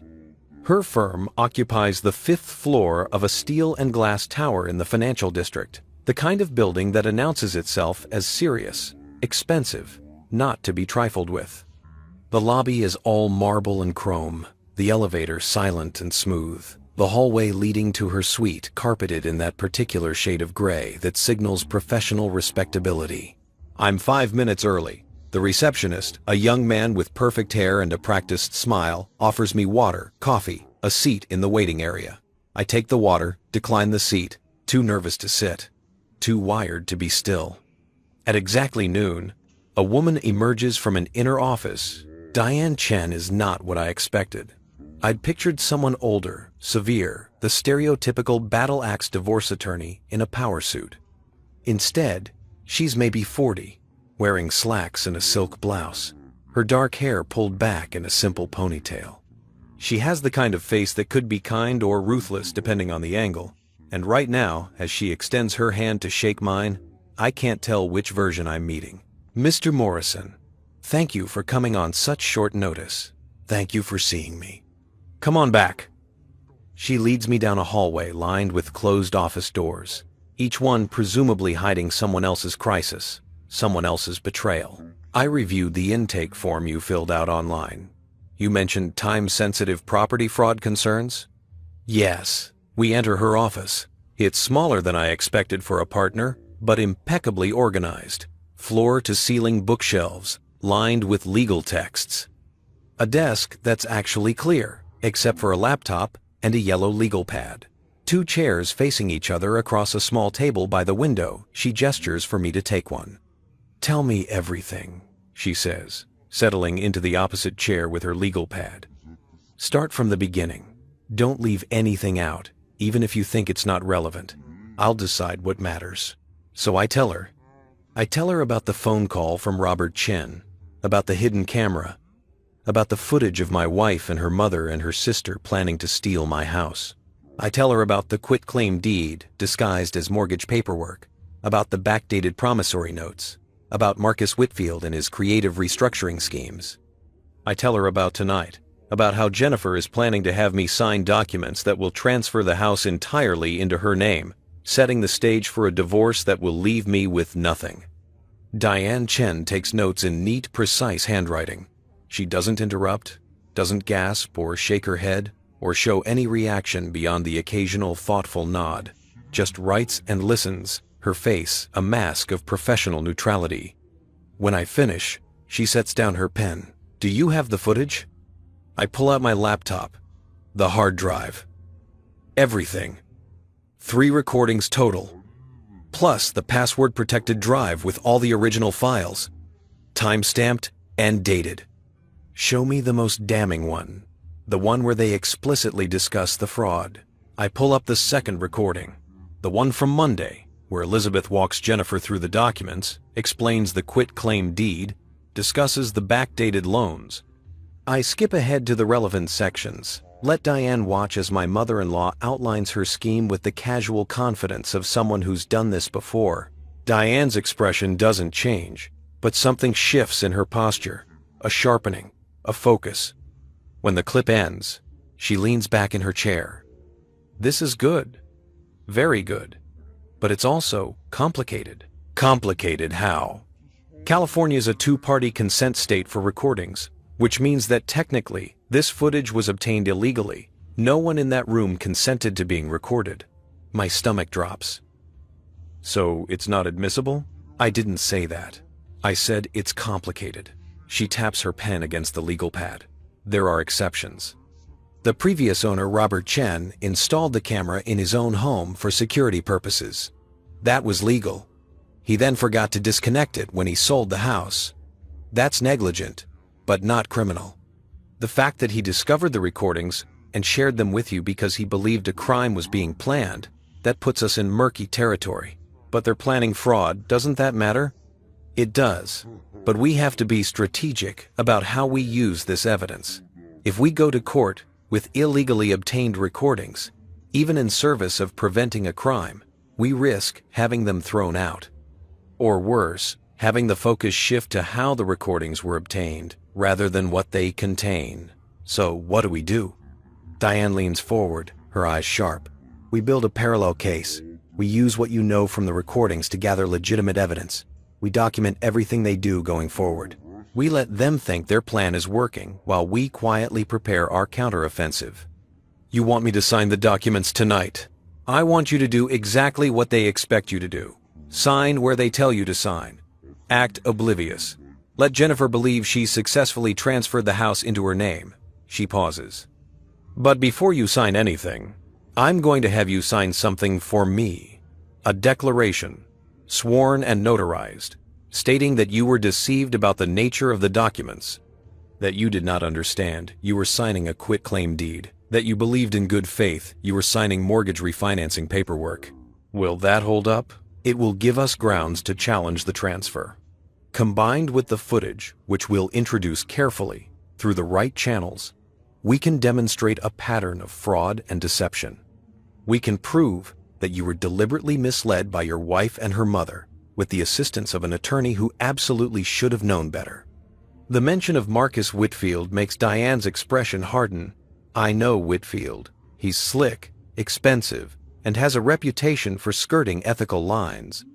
But if he's involved in fabricating backdated loan documents, creating fraudulent quitclaim deeds disguised as mortgage paperwork, that's not skirting lines. That's crossing them. That's the kind of thing that gets you disbarred. You think we can use that? His involvement? I think Marcus Whitfield's involvement is the best thing that could have happened to your case. Attorneys are held to a higher standard. If we can prove he knowingly participated in fraud against you, and based on what I just watched, we have leverage. Serious leverage. She makes a note on her legal pad. But we need to be smart. We need to let them commit fully to this scheme before we pull the rug out. So I sign tonight. Let Jennifer think it worked. Then what? Then we wait. How long until she plans to file for divorce? I think back to the recordings, the timeline discussions. They want the house transfer to be complete first. They mentioned waiting a few weeks to make it look less suspicious. Maybe a month. Good. That gives us time to prepare. In the meantime, I'm going to start building our case. I'll need copies of everything. The real mortgage documents, bank statements, proof of your financial contributions to the house. I'll need documentation of your marriage, the prenup if you have one, tax returns, everything. I can get all of that. Do it quietly. Don't let Jennifer know you're gathering documents. If she suspects you're preparing for divorce, she might accelerate her timeline, and we need her to move at her own pace. We need her to feel confident, in control. There's something almost predatory in the way Diane says this. A hunter's patience. What about the recordings? The hard drive? Leave it with me. I'll have my investigator review everything. Create a detailed timeline. Identify any additional evidence or witnesses we might need. I'll also have him look into Marcus Whitfield's other cases, see if there's a pattern of this kind of behavior. If we can prove this isn't an isolated incident, it strengthens our position. She stands, and I realize the consultation is ending. Mr. Morrison, David, I need to be clear about something. What you're describing is not just a divorce. It's a coordinated scheme to defraud you of a significant asset. These are serious allegations. If we pursue this, it's going to get ugly. Your wife, her mother, potentially your sister, they're all going to face legal consequences. Are you prepared for that? Am I prepared for that? I think about Jennifer's voice on the recording. David doesn't pay attention to paperwork. He just signs whatever I put in front of him. I think about Elizabeth's dismissal of our 6 years together as wasted time. I think about Melissa giggling about how easy I am to fool. Yes, I say. I'm prepared. Good. Because once we start this, there's no going back. You can't unring this bell. Your marriage is over. It was over the moment they decided to defraud you, even if you didn't know it yet. The question now is whether you're going to walk away with nothing, or whether you're going to fight for what's rightfully yours. I'm going to fight. Diane extends her hand. Then let's get you ready for war. I return to the office in a daze. The afternoon passes in a blur of meetings I barely pay attention to, emails I respond to without really reading. My colleague asks if I'm feeling okay. I look pale, apparently, and I blame it on not eating lunch. She offers to get me a sandwich from the deli downstairs. I accept because declining would seem stranger, and right now the most important thing is appearing normal. The sandwich tastes like cardboard. Or maybe that's just me. My senses dulled by the weight of what I'm about to do. At 5 o'clock, I pack up my laptop, say goodnight to my assistant, and drive home through rush hour traffic that moves like sludge. Usually, this commute frustrates me. The endless brake lights, the aggressive lane changes. The whole wasteful inefficiency of everyone trying to get somewhere at the same time. Today, I barely notice. My mind is elsewhere. In Diane Chen's office, I signed a declaration. Sworn, notarized by the young man with perfect hair who apparently moonlights as a notary public for the firm. The declaration states, in careful legal language that I do not understand, I am signing a quitclaim deed tonight, that I believe, in good faith, that any documents my wife presents to me are routine mortgage paperwork, that I trust her to handle our household finances and have no reason to suspect deception. It felt strange, signing a document that declares my ignorance of other documents I haven't signed yet. Preemptive fraud protection, Diane called it. A paper trail that establishes my state of mind before the crime occurs. They're going to argue that you knew what you were signing, she explained as I signed. That you're making this up after the fact because you regret your decision. This declaration, dated and notarized today, proves that you had no knowledge of their scheme before it happened. It's our insurance policy. Insurance. That's what my life has become. A series of strategic moves designed to protect against betrayal, to hedge against the people who are supposed to love me. The sun is setting as I pull into my driveway. The house looks the same as always. Perfect landscaping, perfect facade, perfect lie. Jennifer's car is already there, which means she's home, which means the stage is set. I sit in my car for a moment, hands on the steering wheel, breathing. This is it, the performance of a lifetime. I have to walk into that house and be David Morrison, the oblivious husband. Not David Morrison who spent his lunch hour with a divorce attorney.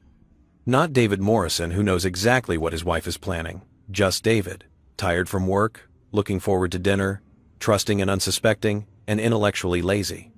I can do this. I've been doing this my whole marriage. Apparently playing a role, being who they expect me to be. The only difference is that now I know I'm acting. I get out of the car. The front door is unlocked. I can smell pasta sauce Jennifer actually cooked, following through on her promise from this morning. The scent of garlic and tomatoes and basil fills the house, homey and warm and utterly false. David? Her voice from the kitchen. Is that you? Yeah, it's me. I drop my laptop bag by the door, not in the study where I usually take it, but here, by the entrance, where I can grab it quickly if needed.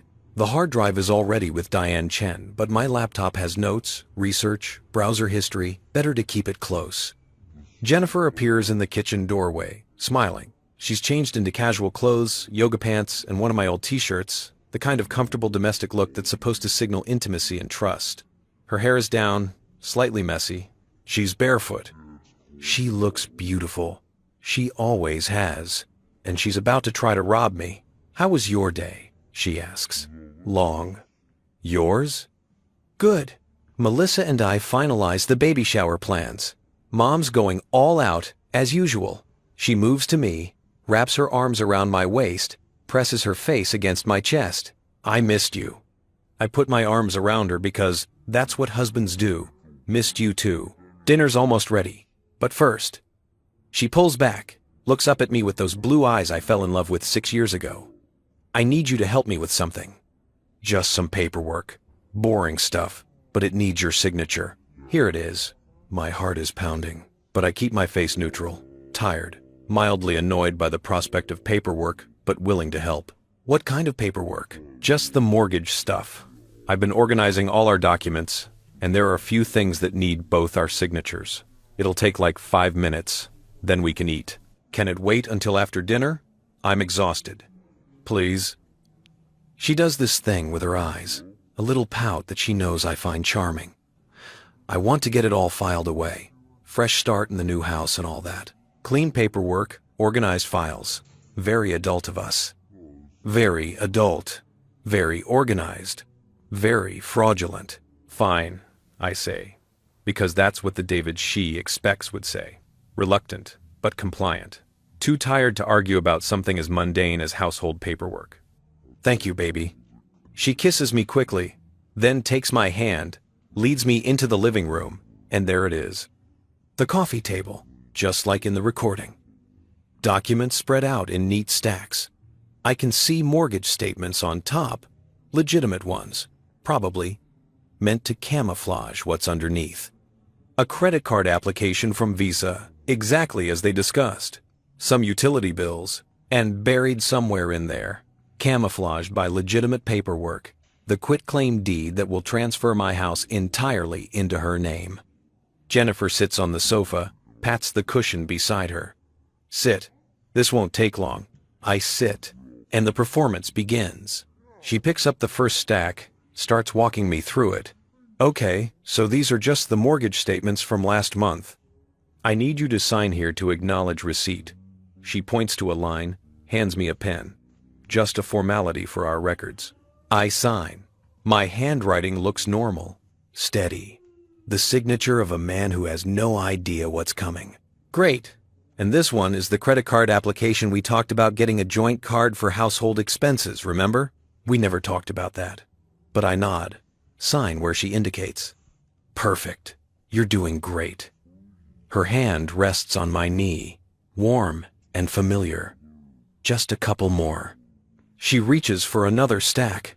I know, from the recording, from Diane's warning, from the weight of this moment, that this is it, the quitclaim deed, the document that will make me homeless in my own house.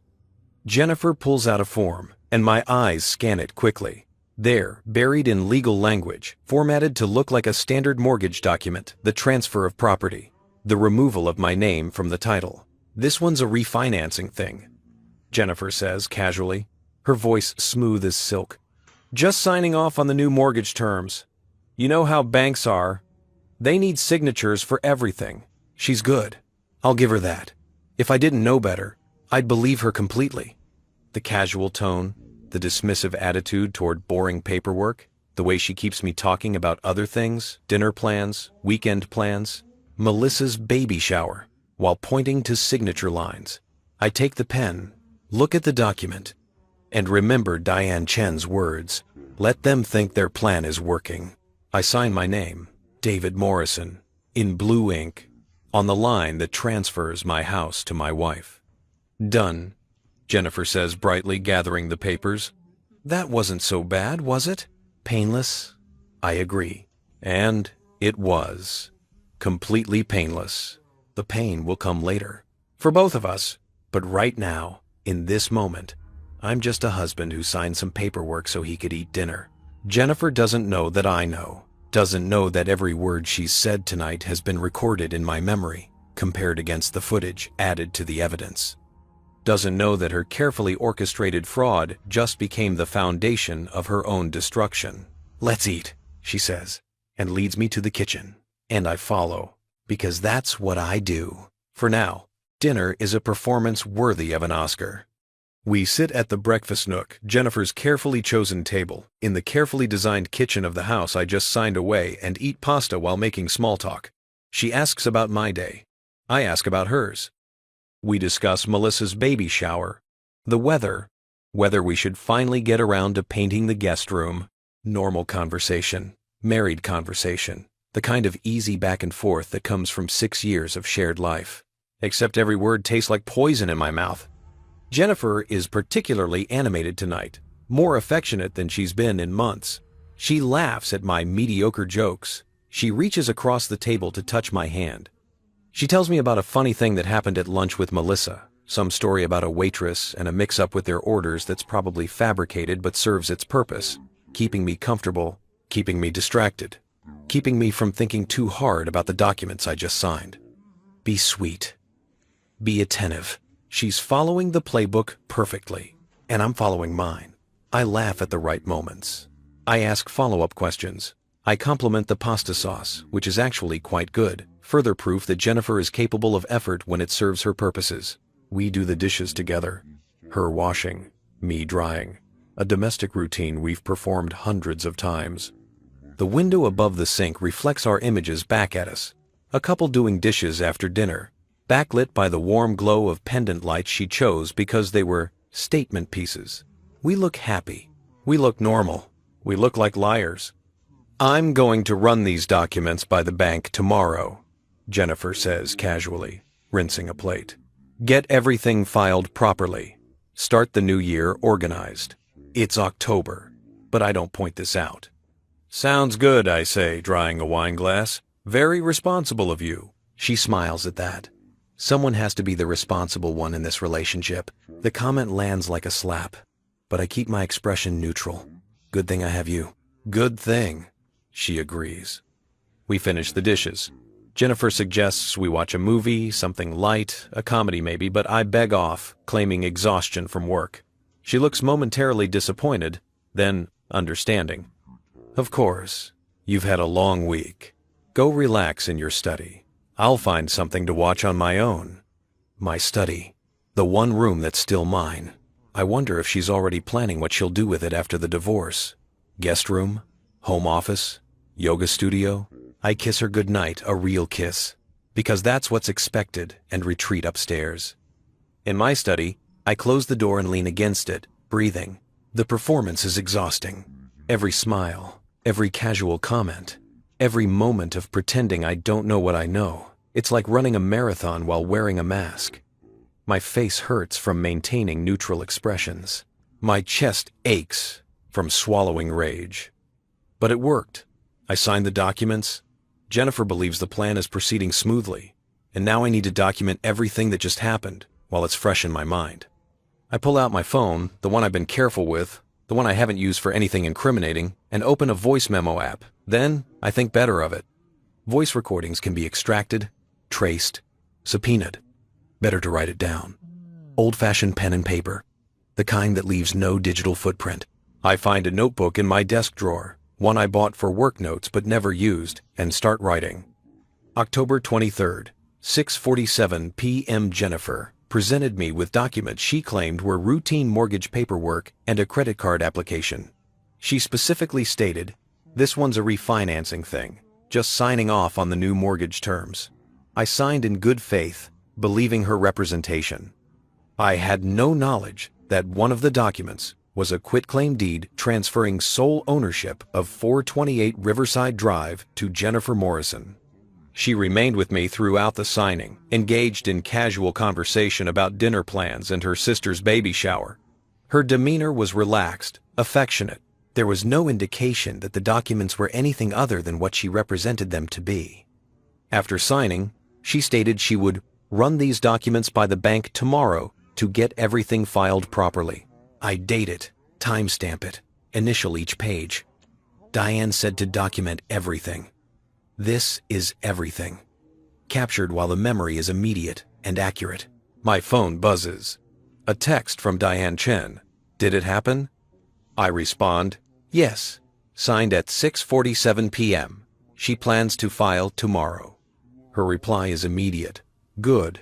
Don't contact me again from your personal phone. Use the secure number I gave you from a location away from your house. We'll meet next week to discuss next steps. I delete the text thread, clear my recent calls, and power down the phone. Paranoid, maybe. But Jennifer's mother warned about monitoring phones, and I'm not taking chances. From downstairs, I hear the TV, the opening credits of some show. The laugh track, artificial and grating. Jennifer, settling in for a relaxing evening after successfully defrauding her husband. I wonder what she's feeling right now. Relief that it's done? Satisfaction at executing the plan? Or is there any guilt, any small voice in her head questioning what she's done? I'll never know. That's the thing about betrayal. It creates a distance that can never be closed. Even if by some miracle we reconciled tomorrow, even if she fell to her knees and begged forgiveness, I would never again have access to her interior life. I would never know what she really thinks, what she really feels, what she's really planning. That intimacy is gone forever, and maybe it was never there to begin with. Maybe I've been living with a stranger all along, someone who showed me only what I wanted to see while concealing her true self. The thought is more painful than the fraud itself. I don't sleep again that night. Around midnight, Jennifer comes upstairs, peeks into the study. You're still up? Can't shut my brain off. Work stuff. You work too hard. She comes to me, kisses the top of my head. Don't stay up too late. I won't, but I do. I sit in my study until 3 in the morning, making lists, planning, thinking. Tomorrow, Jennifer will file the fraudulent documents. The house will transfer into her name. And then what? How long until she files for divorce? The recording suggested a few weeks, maybe a month. They want it to look natural, not suspicious. Which gives me time. Time to gather more evidence. Time to prepare my case. Time to position myself for whatever comes next. At some point, I must drift off in my desk chair because I wake to sunlight streaming through the window and a stiff neck. My phone shows 7:23 a.m. Friday morning. Downstairs, I hear Jennifer moving around, the coffee maker gurgling, NPR playing softly from the kitchen speaker. I make my way down, trying to work out the kinks in my neck. Jennifer looks fresh, well-rested, cheerful. She's already dressed in nice slacks and a blouse, bank clothes, I realize. She's actually going to the bank this morning to file the documents. Morning, sleepyhead. Did you sleep in your study again? Fell asleep at my desk. Oh, honey. She pours me coffee, adds cream the way I like it. You really need to take better care of yourself. Maybe we should book that vacation, Mom suggested. Get you away from work for a while. The vacation she offered to pay for. Another string, another link in the chain. Maybe, I say non-committally. I have some errands this morning, Jennifer continues, and there's something studied about her casual tone. Banking stuff, post office, dry cleaning. The usual Friday morning nonsense. I should be back by lunch. Banking stuff. She's telling me she's going to the bank, but framing it as routine errands, nothing significant, making sure I have no reason to question or worry. Okay, I'm working from home today. Conference calls all morning. This is a lie. I have no conference calls, but I need to be here. Need to know the exact moment she leaves. Need the house to myself for what I'm planning to do. Jennifer finishes her coffee, gathers her purse and a folder. The folder, I realize, containing the documents I signed last night. The evidence of my own deception. She kisses me goodbye. Love you too. The words are automatic now. Meaningless sounds. I watch from the window as she backs out of the driveway, her car disappearing down the street toward the bank, where she'll file fraudulent paperwork and steal my house. Then I move. I start in the home office Jennifer uses for her volunteer work, a converted second bedroom with a desk, filing cabinet, and enough organizational supplies to stock a small business. The filing cabinet is locked, but Jennifer keeps the key in her desk drawer, tucked inside an envelope marked Warranties. I find it on the second try. Inside the cabinet, financial records, organized by year and category, bank statements, investment accounts, credit card bills, and there, in a folder marked House Riverside Drive, the evidence I need. I photograph everything with my phone. The original purchase agreement, the mortgage documents, the real ones, not the fake refinancing form she had me sign. Proof of the down payment, showing exactly how much I contributed versus how much came from Elizabeth's loan. Except, when I look closer, I see something interesting. The down payment check, $120,000, came from a joint account. Jennifer and I share. Both our names on the account. Both our money, accumulated over years of marriage. There's no record of any loan from Elizabeth, no transfer from her accounts to ours, no documentation of the $400,000 promissory note she supposedly wrote 3 years ago, because it doesn't exist. It never existed. Marcus Whitfield fabricated it, created fake loan documents to make it appear that Elizabeth gave Jennifer money before our marriage, money that was then used to purchase the house. It's fraud, pure and simple, and I have proof that it's fraud. I take photos of everything, every bank statement showing the actual source of our down payment, every mortgage document with both our names, every piece of evidence that contradicts the story they're trying to tell. Then I put everything back exactly as I found it, lock the filing cabinet, return the key to its hiding place. In Jennifer's desk drawer, I find something else. A burner phone. Cheap, prepaid, the kind you buy at convenience stores for cash.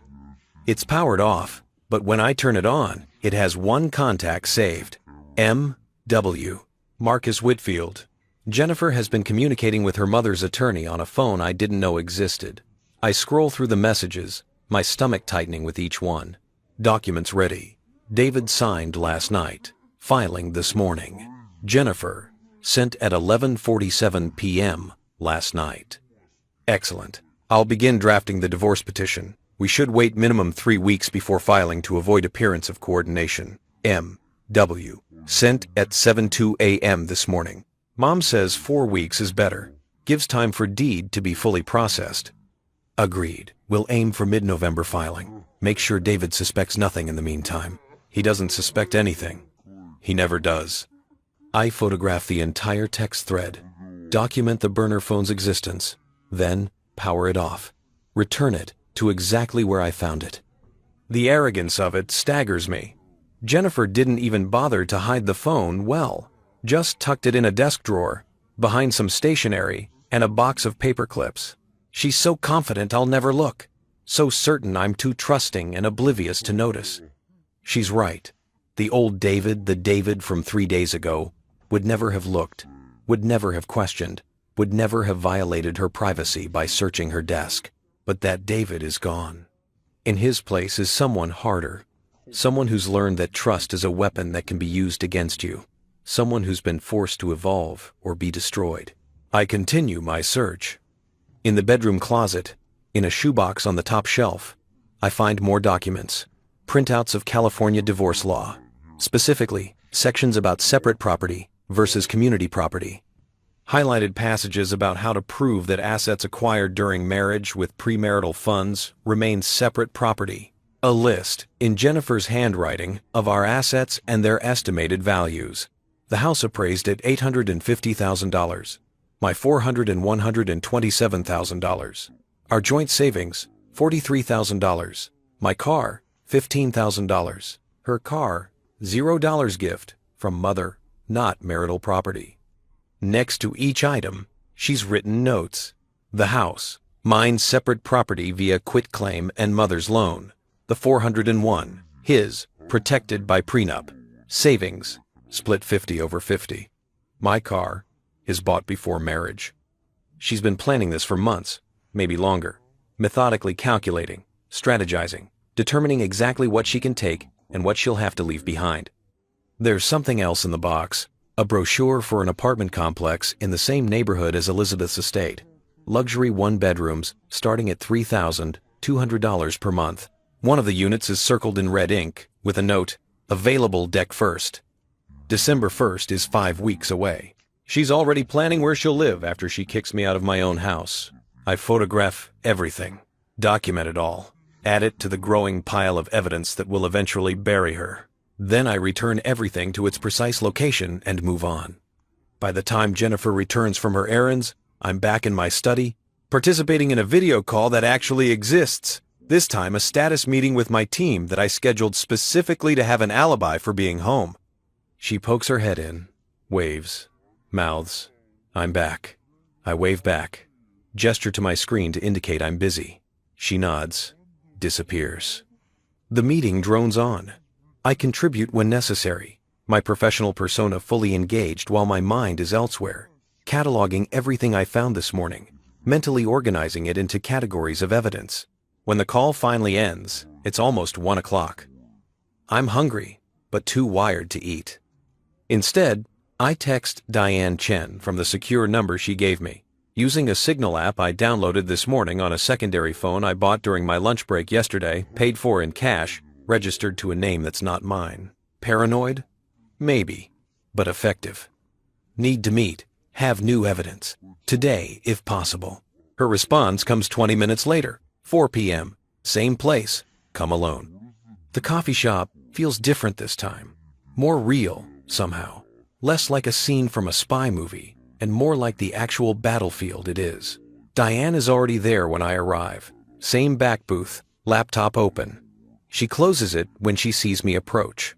"Show me what you have." I pull out my phone, the burner, not my regular one, and start showing her the photographs, the financial records, the text messages with Marcus Whitfield, the divorce planning documents, the apartment brochure. Diane's expression remains neutral, but I see the spark in her eyes. Attorney recognizing a strong case when she sees one. "This is good," she says when I finish. "Very good. The burner phone especially. That's consciousness of guilt. People don't communicate on secret phones unless they know what they're doing is wrong. Is it enough? Combined with the recordings and your sworn declaration from yesterday, it's more than enough to challenge the quitclaim deed. But David, we need to talk about what you want the endgame to be here. I want my house back. That's a given, but I mean bigger picture. Do you want to pursue criminal charges? Because what Jennifer and her mother have done, with Marcus Whitfield's assistance, this isn't just grounds for divorce. It's fraud. It's conspiracy. It's potentially criminal. I hadn't thought that far ahead. Criminal charges meant police, prosecutors, potential jail time. It meant turning this from a divorce case into something much larger, much more serious. It meant destroying not just Jennifer's plan, but potentially her entire life. I don't know, I admit. You don't have to decide now, but you should think about it. Because once we reveal what we know, once we start this process, there's a choice point. We can keep it civil, challenge the deed, file for divorce on our terms, expose their scheme but keep it in family court. Or we can go nuclear, report it to the DA, pursue criminal prosecution, potentially see all three of them face charges. What would you recommend? Diane leans back, considers. Honestly, I'd recommend you wait. Let them file for divorce first. Let Jennifer actually attempt to use the fraudulent quitclaim deed in her divorce petition. Because that's when the fraud becomes actionable in a way that's undeniable. Right now, she's filed a property transfer. Legally questionable, but she could claim it was a misunderstanding. But if she files for divorce and explicitly claims the house as her separate property based on fabricated loan documents, that's fraud in black and white, submitted to a court under penalty of perjury. So we wait. We wait. We gather evidence. We prepare. And when she files for divorce, we hit her with everything at once. Reveal the recordings. Challenge the deed. Expose Marcus Whitfield's involvement. Turn her own scheme against her.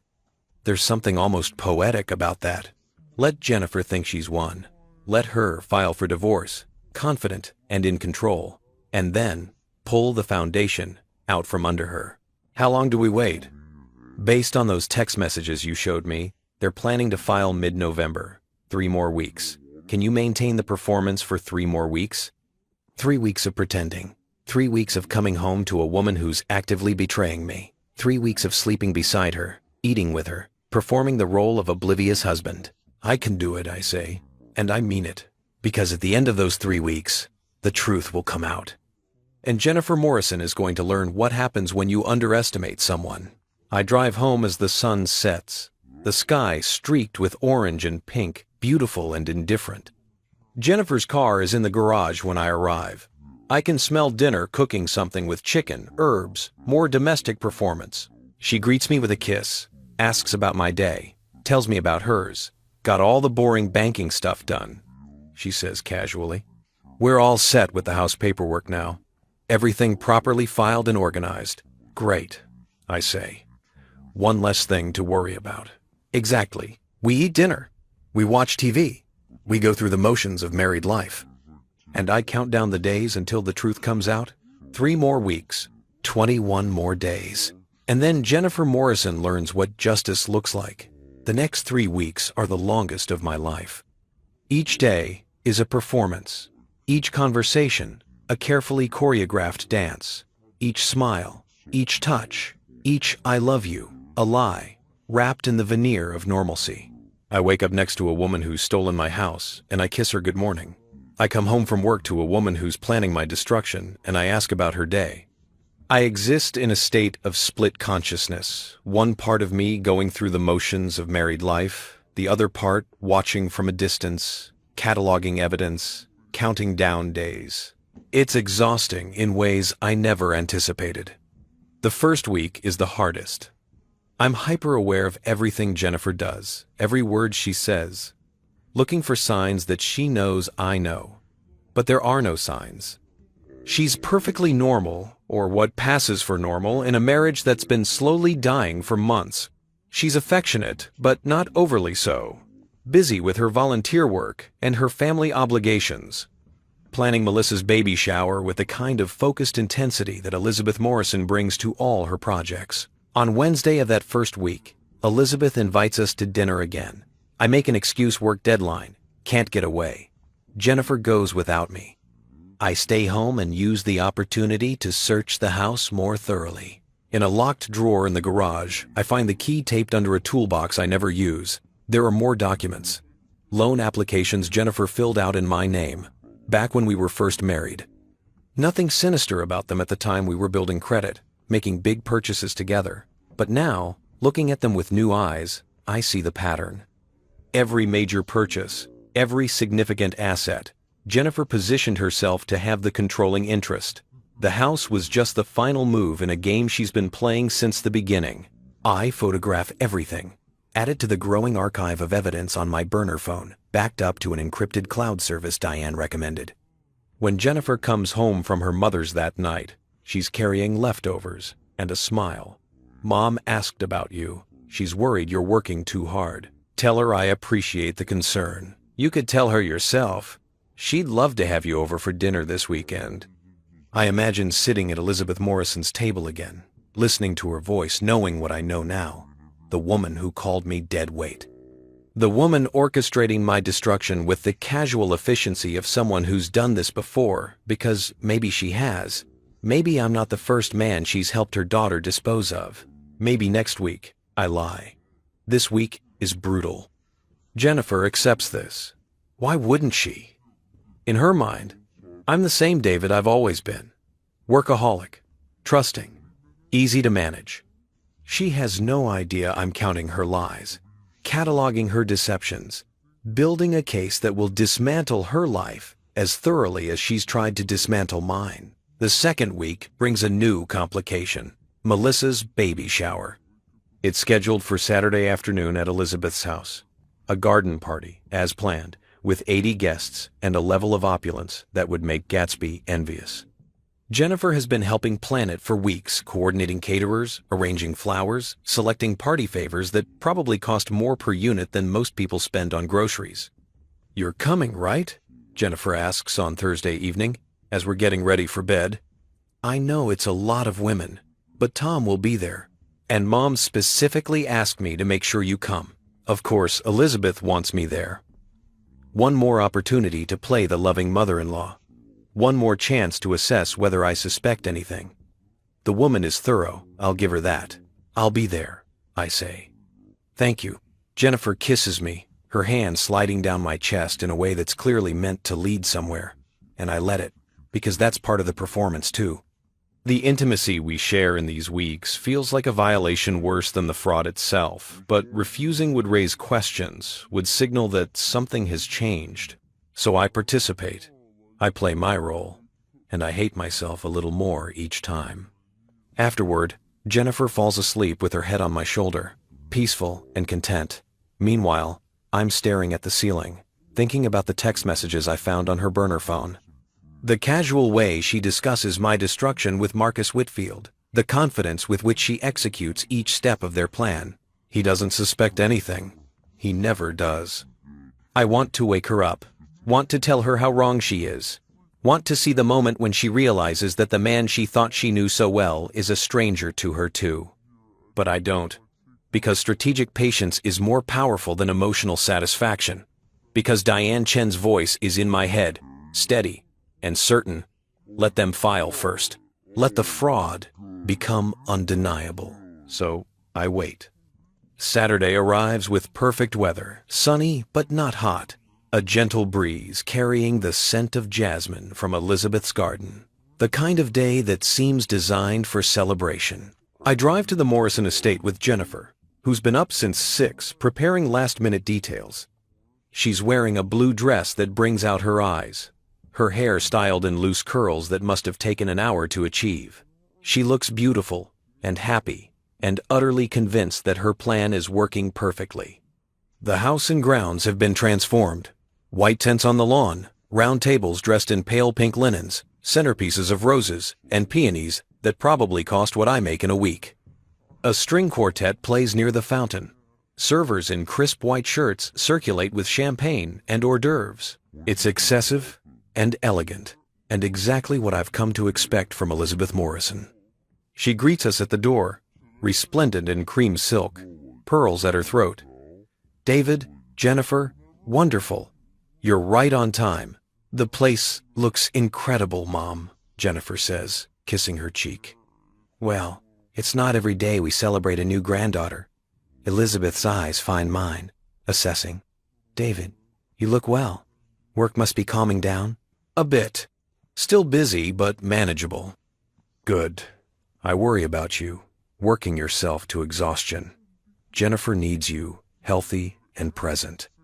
The irony of this Elizabeth Morrison, expressing concern for my health and presence in Jennifer's life while actively working to remove me from it, is so profound I almost laugh. "I appreciate that," I say instead. Melissa appears, glowing in a maternity dress that probably cost more than my entire wardrobe. She hugs Jennifer, waves at me with the casual dismissiveness I've become accustomed to. To Melissa, I've always been Jennifer's slightly boring husband, the guy who shows up to family events and doesn't say much. Little does she know, I've been listening to recordings of her giggling about how easy I am to fool. "Come on," Jennifer says, linking her arm through mine. "Let's get you a drink before the estrogen gets too overwhelming." She's joking, but there's an edge to it. This is her world, her mother, her sister, their friends from the country club and the charity boards and the private school networks. I've never quite fit in here, and Jennifer has always seemed mildly embarrassed by that fact, even as she pretended not to be. Tom is exactly where Jennifer predicted at the bar, looking uncomfortable in slacks and a button-down, talking to another husband who looks equally out of place.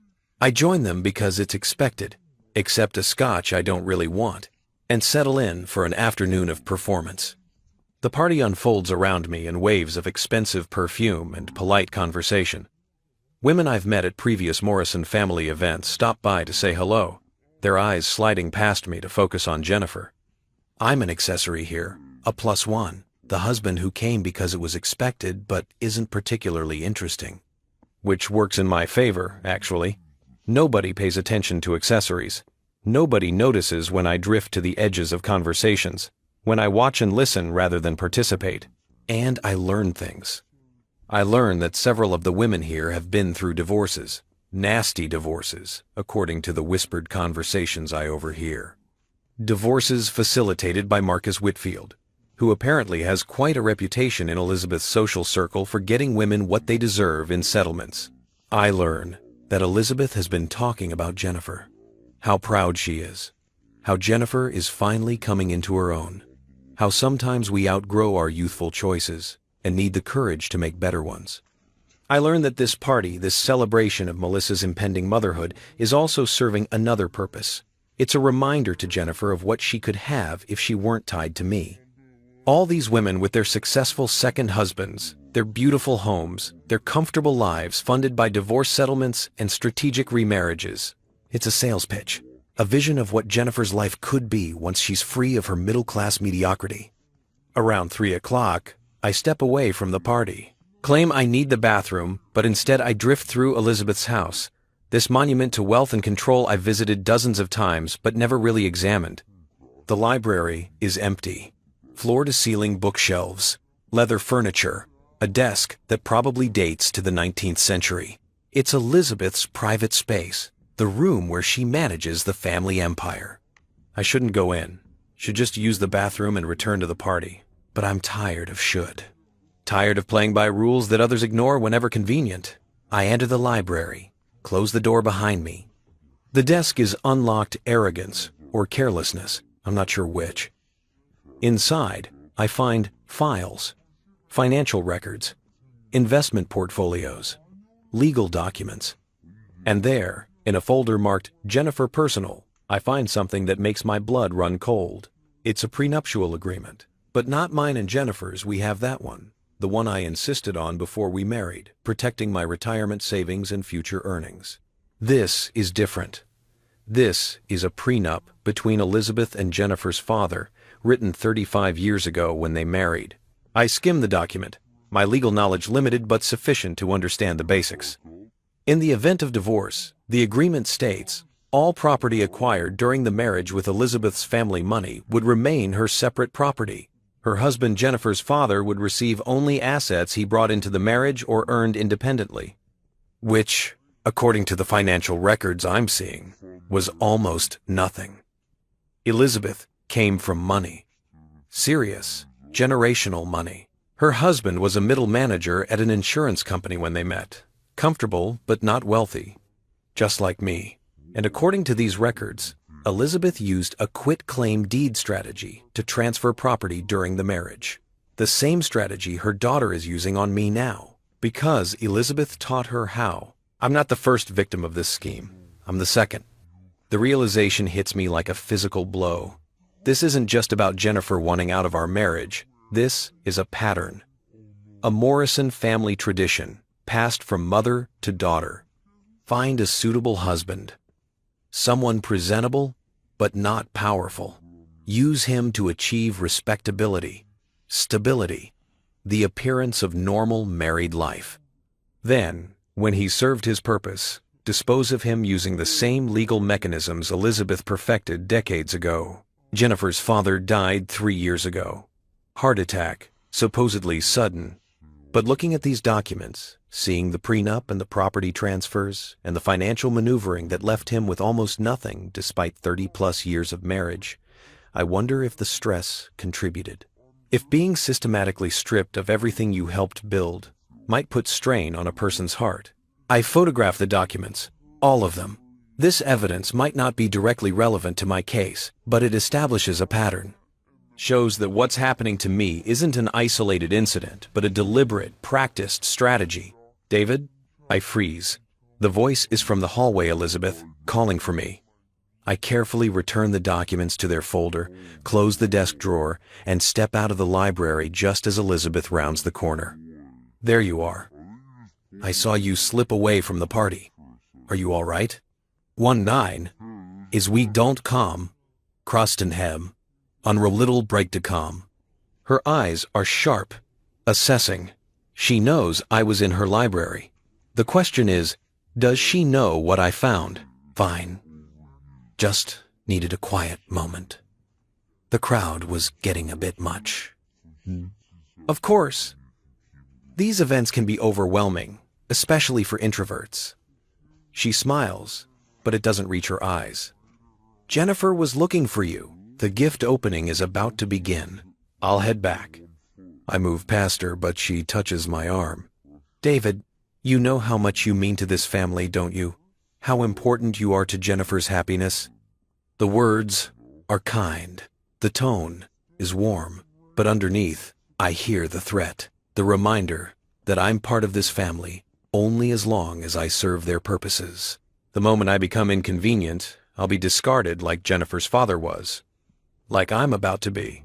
I know exactly where I stand, I say, and it's the truest thing I've said all day.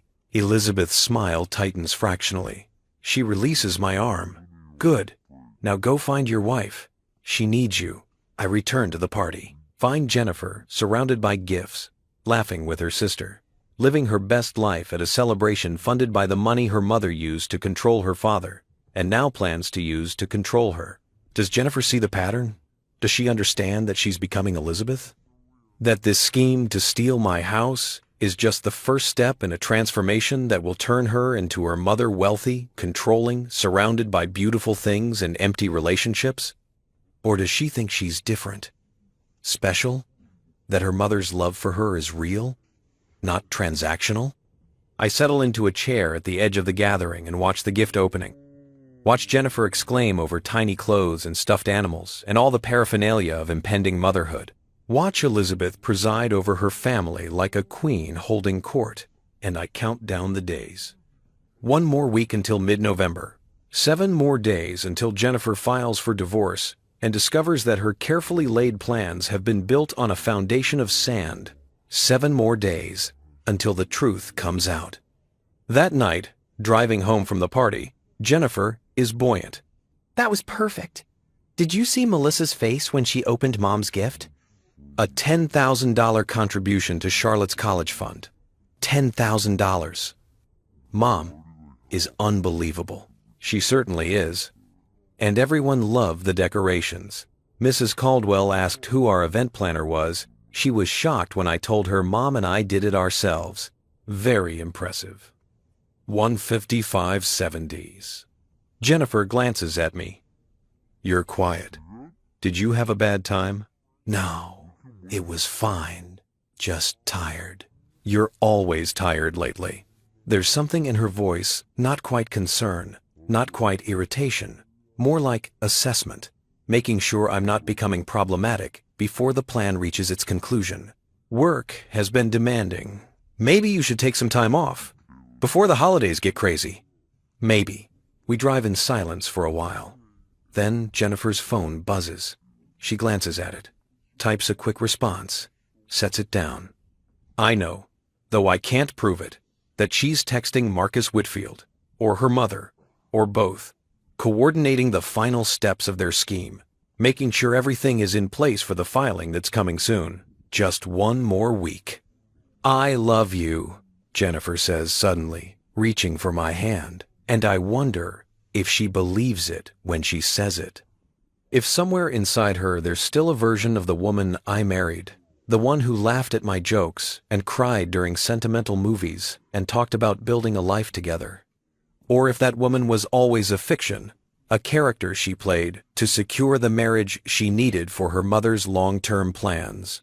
I love you too, I say. The lie tastes like ash. We pull into our driveway, the house that's no longer legally mine, though Jennifer doesn't know I know that. The home we bought together, that she stole through fraud and deception. Inside, everything looks the same. Same furniture, same artwork, same carefully curated aesthetic that Jennifer created. But it's all different now. Tainted, transformed from a home into evidence. Every room a crime scene. Every surface marked by betrayal. Jennifer heads upstairs to change. I linger in the living room, looking up at the smoke detector that captured everything. The invisible witness to their conspiracy. Thank you, I whisper to it. To Robert Chen, wherever he is. To the strange chain of circumstances that gave me the truth before it was too late.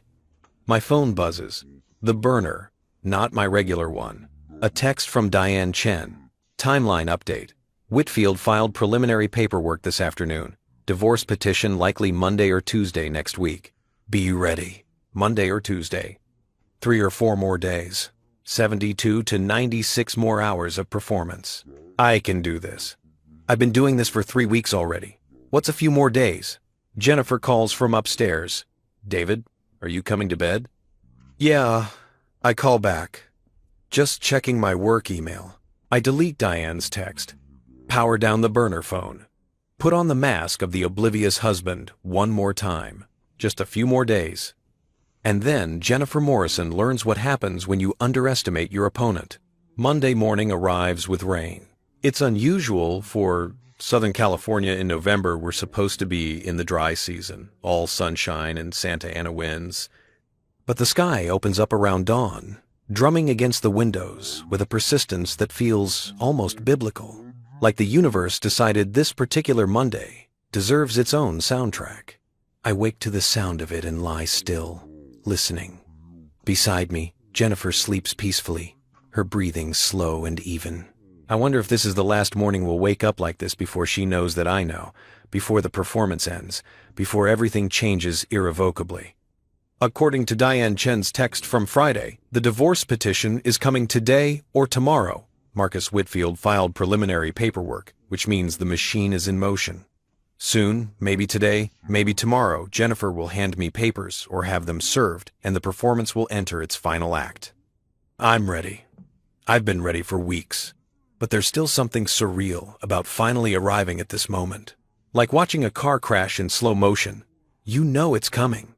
You can see the trajectory, but some part of your brain still can't quite believe it's really happening. Jennifer stirs beside me, opens her eyes. It's raining. Yeah, I love rain days. She stretches, curls against me, makes me want to stay in bed all day. She's affectionate this morning, extra affectionate. And I realize with a sick certainty that this is it. Today is the day. She's being sweet because Marcus Whitfield told her to be sweet. One final performance of the loving wife before she drops the hammer. I have to go into the office, I say. Early meeting. This is a lie. I'm working from home today, told my team I had a contractor coming to fix the water heater. But I need Jennifer to think I'll be gone. Need her to feel comfortable making her move. Oh, she sounds disappointed. I was hoping we could have breakfast together. Rain check? The unintentional pun makes me want to laugh, but I swallow it. Sure, tonight then. I'll make your favorite. My favorite. She's really pulling out all the stops. I shower, dress in a suit, armor for what's coming. When I come back to the bedroom, Jennifer is still in bed, scrolling through her phone. She looks up when I enter, smiles. You look handsome. Important meeting? Just want to make a good impression. You always do. I kiss her goodbye. She holds on a moment longer than usual, her hand on the back of my neck. I love you, David. I love you too. The words are automatic now. Muscle memory. They mean nothing and everything all at once. I don't actually leave.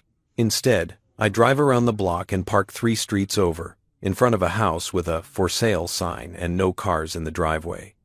Then I walk back through the rain, staying on the opposite side of the street, using the cover of overgrown hedges and parked cars to stay out of sight. I feel ridiculous, like a character in a bad thriller, skulking through my own neighborhood, spying on my own house. But Diane was clear. Document everything. If Jennifer has me served today, she wants photos of the process server, the timestamp, any interactions that might prove useful later. I settle into position behind a neighbor's fence. These people work during the day, their backyard accessible through an unlocked side gate, and wait. The rain continues, steady and cold. I'm wearing a waterproof jacket, but it's not really designed for standing still in a downpour. Within 20 minutes, I'm soaked through, shivering, questioning every decision that brought me to this moment. Then, at 10:47 a.m., a silver Honda pulls up in front of my house. A man gets out, mid-30s, wearing a polo shirt and khakis despite the rain. He's carrying a manila envelope and a clipboard. He walks up to my front door with the purposeful stride of someone who does this professionally. Process server. I take out my phone, the burner, not my regular one, and start recording video. The man rings the doorbell. Waits. Rings again. Jennifer answers. Even from this distance, I can see her smile falter when she sees him. She knows what this is. She's expecting it. But there's still that moment of, oh God, it's really happening on her face. The process server says something. Jennifer nods. He hands her the envelope and the clipboard. She signs, takes the envelope. The whole interaction takes maybe 90 seconds. Then the process server leaves, and Jennifer closes the door. I keep recording for another minute, capturing the silver Honda pulling away, the timestamp, the empty street in the rain. Got it. I send the video to Diane Chen through an encrypted app, then text. Served 10:47 a.m. Do I go home now? Her response is immediate. Wait 30 minutes. Let her process. Then return as if you forgot something. So I wait. Stand in the rain behind a stranger's fence, counting down minutes while my wife sits in our house, her house, legally. Thanks to the fraud, I allowed her to commit reading divorce papers she thinks will destroy me. I wonder what she's feeling right now. Relief? Guilt? Excitement at finally executing the plan she's been building for months? At 11:20, I walk back to my car, drive around the block, and pull into my driveway as if I've just returned from the office. Jennifer's car is still there. Kitchen light is on. I take a breath, put on my mask. The confused husband. The man who has no idea his world is about to implode. I unlock the front door and step inside. Jennifer? I forgot my laptop. She's sitting at the kitchen table. The divorce petition is spread out in front of her, official and final and utterly devastating to anyone who didn't know it was coming. Her eyes are red. She's been crying. This surprises me. I expected calculation, strategy, relief, not tears. David.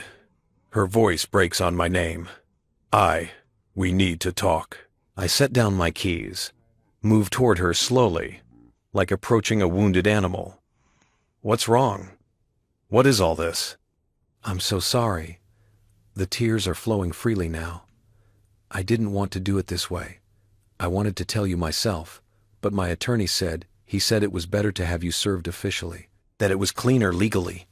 She's playing the part beautifully. The reluctant wife.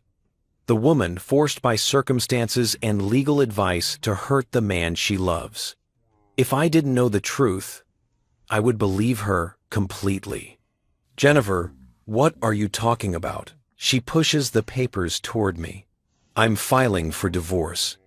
I let the words hang in the air, let the shock register on my face. Not hard to do, even though I've been expecting this.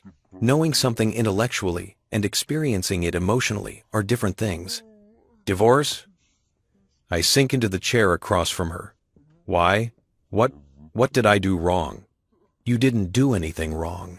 She reaches for my hand. I let her take it, though touching her right now makes my skin crawl. It's not about you. It's about me. About us. We've been drifting apart for so long, David. You have to have noticed. I thought we were working through it. The new house, fresh start. I know. I thought so too. But she wipes her eyes with her free hand. I can't keep pretending. I can't keep living a lie. I need to be honest with you, even if it hurts. I'm not happy. I haven't been happy for a long time. The script is perfect. She's playing the brave woman, choosing honesty over comfort, making the hard choice for both our sakes.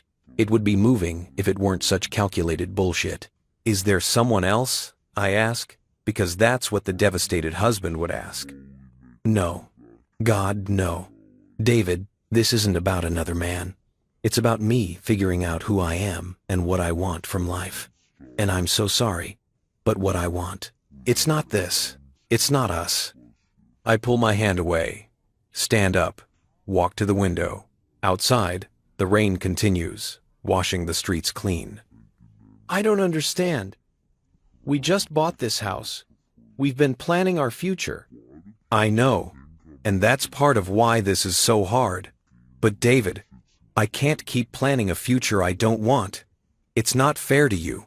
You deserve someone who's all in, who wants the same things you do. The irony is almost too much. She's framing this as her doing me a favor, setting me free to find real love, while she, what?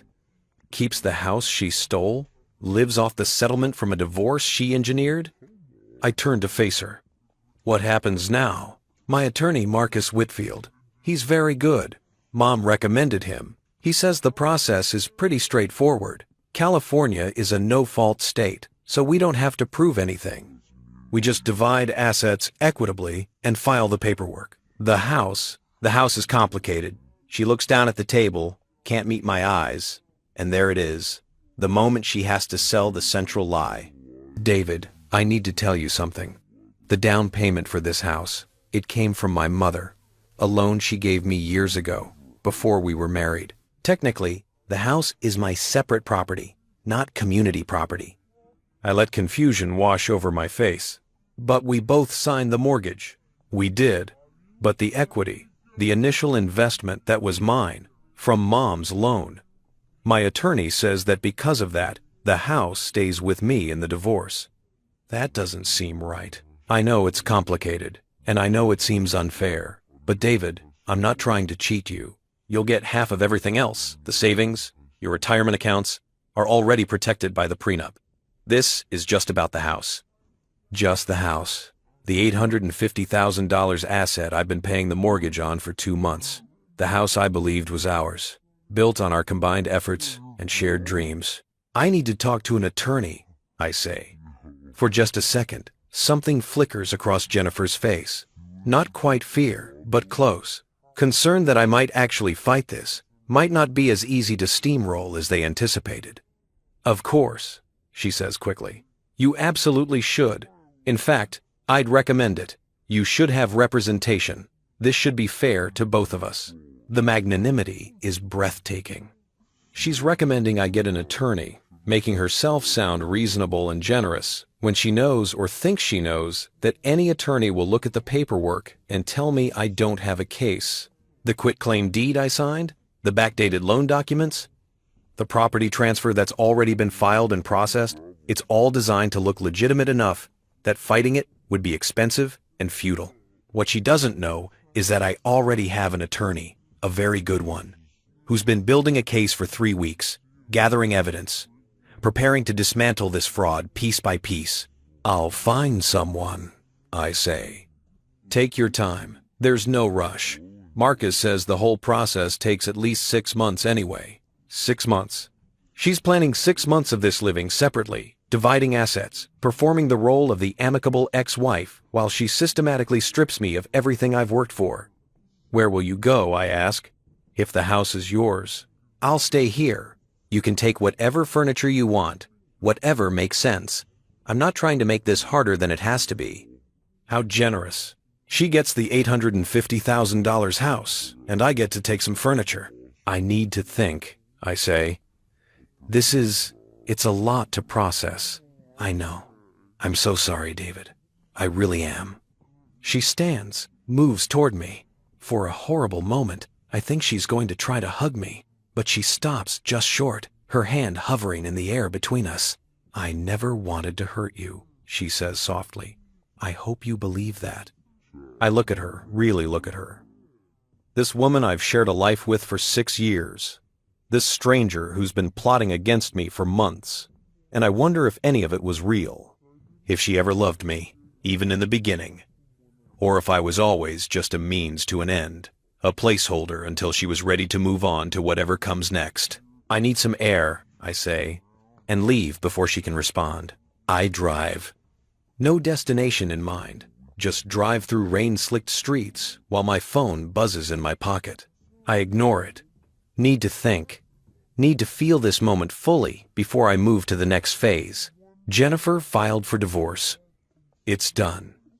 The plan she's been building with her mother and Marcus Whitfield, the scheme they've been executing with such careful precision, it's now official, submitted to the court. Part of the public record, which means it's also now actionable. I pull into a parking lot, some strip mall in a part of town I don't recognize, and finally check my phone. 7 messages from Diane Chen. Did she tell you? Call me as soon as you can. We need to move quickly now. David, this is important. Call me. I call her back on the burner phone. She answers on the first ring. Did she give you the papers? Yes. Played it perfectly. Crying, apologetic, making it sound like she's being brave and honest. Said the house is hers because of a loan from her mother. Good. That's good. She's committed to the fraud in writing now. In her divorce petition, in her asset declaration. All of it submitted under penalty of perjury. I hear papers rustling. I'm filing our response today. Emergency motion to stay the divorce proceedings pending investigation of fraud. Motion to set aside the quitclaim deed. And David, I'm also filing a complaint with the state bar against Marcus Whitfield. Will that work? The bar complaint? Absolutely. What he's done. Fabricating backdated loan documents. Disguising a quitclaim deed as mortgage paperwork. Counseling a client to commit fraud. That's grounds for disbarment. Even if we can't prove all of it in civil court, the Bar Association takes this stuff seriously. And the House? We have a strong case to void the transfer. The recordings, your sworn declaration from before the signing, the evidence you gathered showing the loan never existed, it all points to fraud. But David, here's where it gets interesting. I did some research on Elizabeth Morrison, on her financial history, and your mother-in-law has been through this before. Not just with her own husband, that prenup you found, but with at least 2 other sons-in-law that I can trace. Different daughters from a previous marriage you probably didn't know about. Same pattern. Quitclaim deeds. Backdated loans. Properties that mysteriously become separate property right before convenient divorces. The implications of this cascade through my mind. She's done this multiple times? At least twice that I can prove. Maybe more. Elizabeth Morrison has a system, David.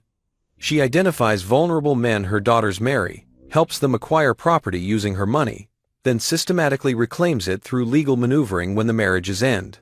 It's sophisticated, it's borderline legal, and it's been incredibly effective. Until now.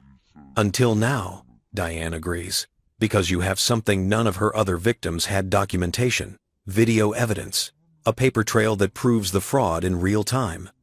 We can not only win your case, we can potentially expose a pattern of behavior that could have criminal implications. What do I need to do? Nothing yet. Go home.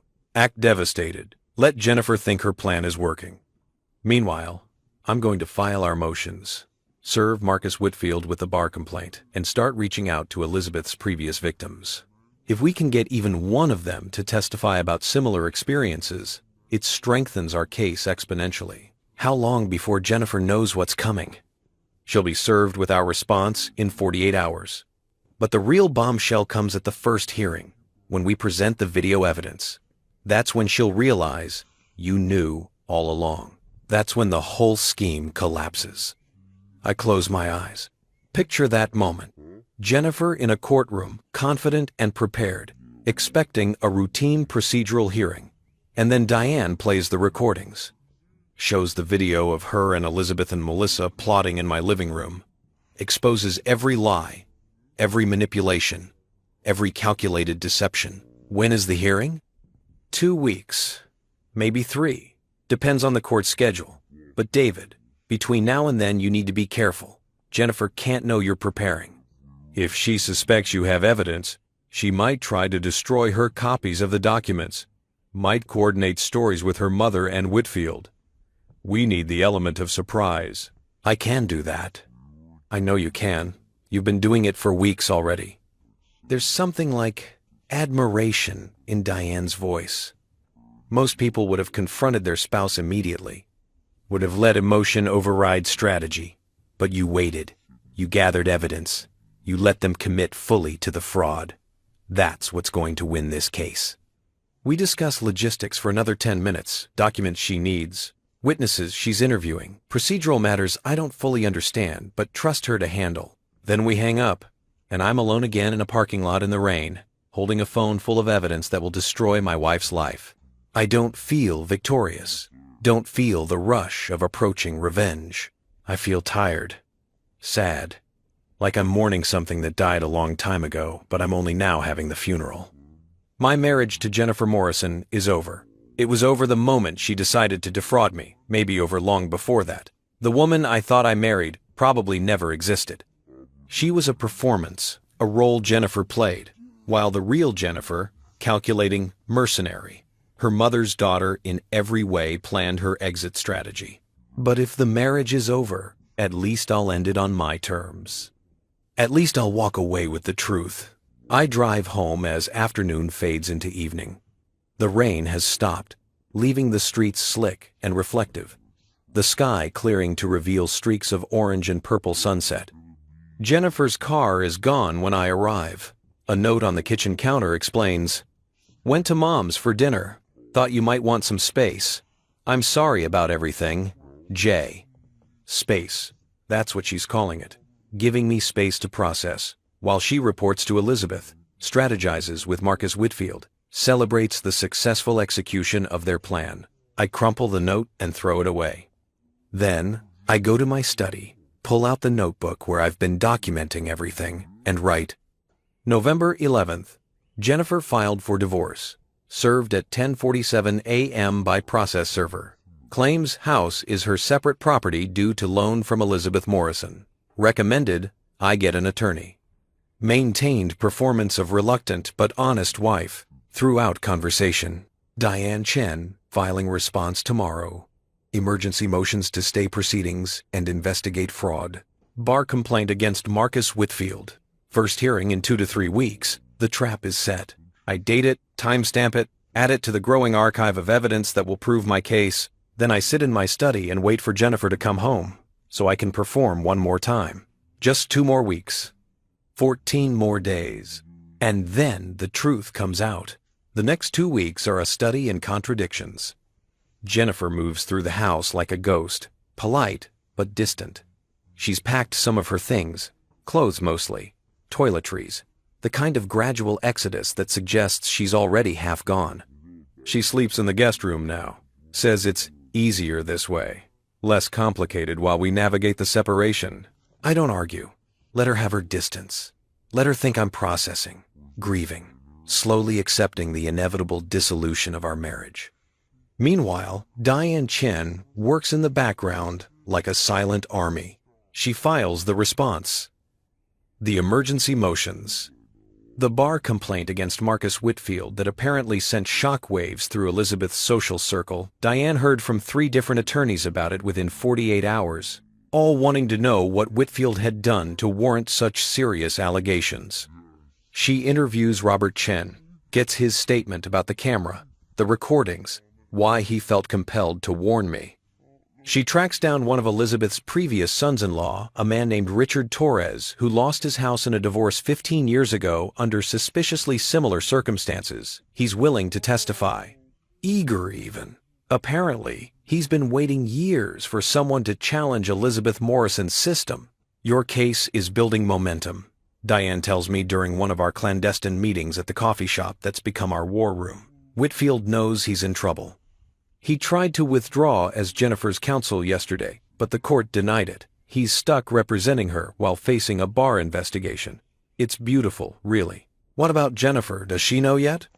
She knows something's wrong. She's received the response, seen our fraud allegations, but she doesn't know about the recordings yet. That's our ace. We save it for the hearing. The hearing, scheduled for November 29th, 10 days away now. 10 more days of performance.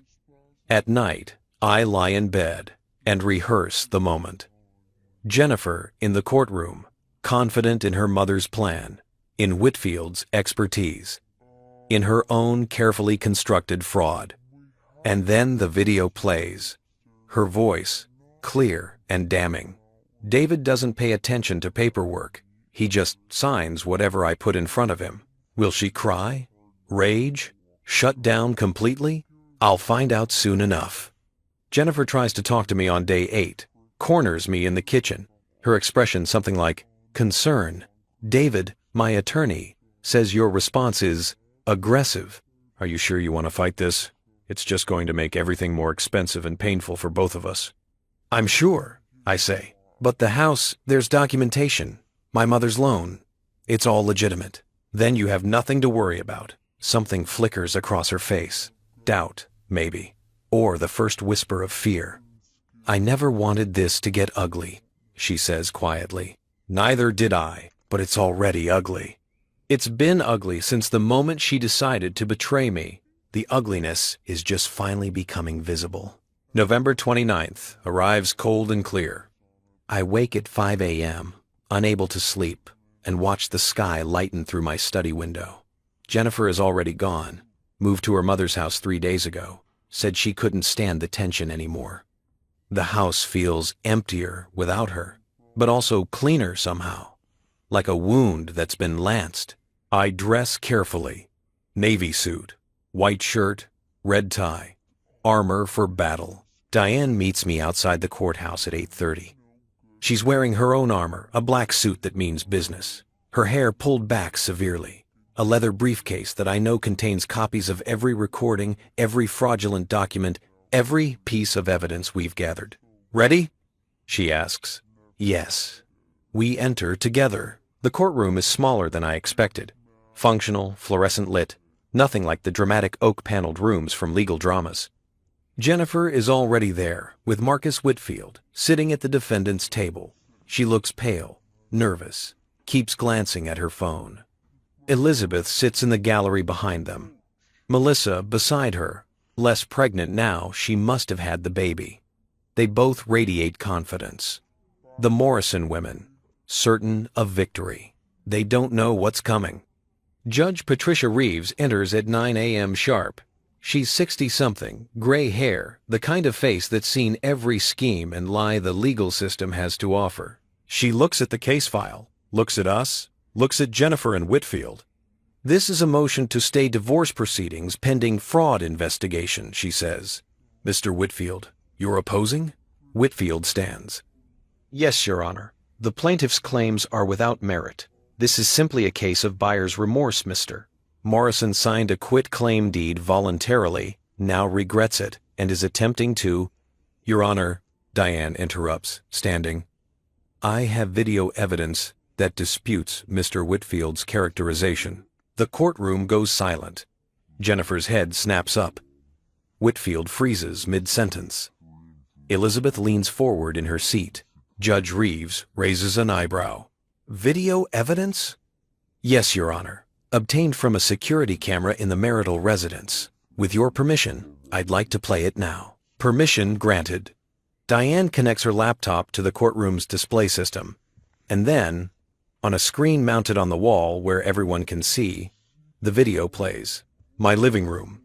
Jennifer, Elizabeth, Melissa. The coffee table covered in documents. So we're all agreed then? Once the house is in my name, we proceed with the plan? I watch Jennifer's face as she watches herself on screen. The color drains from her cheeks. Her hands grip the table edge. The video continues. Elizabeth explaining the quitclaim deed, the backdated loan documents, the strategy to disguise fraud as routine paperwork. David doesn't pay attention to paperwork. He just signs whatever I put in front of him. Jennifer's voice, clear and damning, fills the courtroom. Behind her, Elizabeth has gone very still. Melissa looks like she might be sick. Whitfield is frantically whispering to Jennifer, but she's not listening. She's staring at the screen, watching her own betrayal play out in high definition. The video ends. Silence. Judge Reeves removes her glasses, cleans them slowly. When she speaks, her voice is ice. Mr. Whitfield, I assume you were unaware of this conspiracy when you agreed to represent Mrs. Morrison. Whitfield stands, looking like a man watching his career end in real time. Your Honor, I'm granting the stay, Judge Reeves interrupts. Furthermore, I'm referring this matter to the district attorney for potential criminal prosecution. Mrs. Morrison, Mrs. Pass, Morrison Sr., and you, Mr. Whitfield, should expect to be contacted by investigators. She bangs her gavel. We're adjourned. The courtroom erupts. Reporters who were lurking in the back rush forward. Elizabeth is on her feet, her face twisted with rage and something else, fear. Jennifer just sits there, staring at nothing. I stand, walk out with Diane, don't look back. In the hallway, Diane turns to me. How do you feel? I consider the question. The truth is, complicated relief, vindication, sadness, a strange emptiness, where the rage used to be. Free, I say finally, and it's true. For the first time in months, I'm free.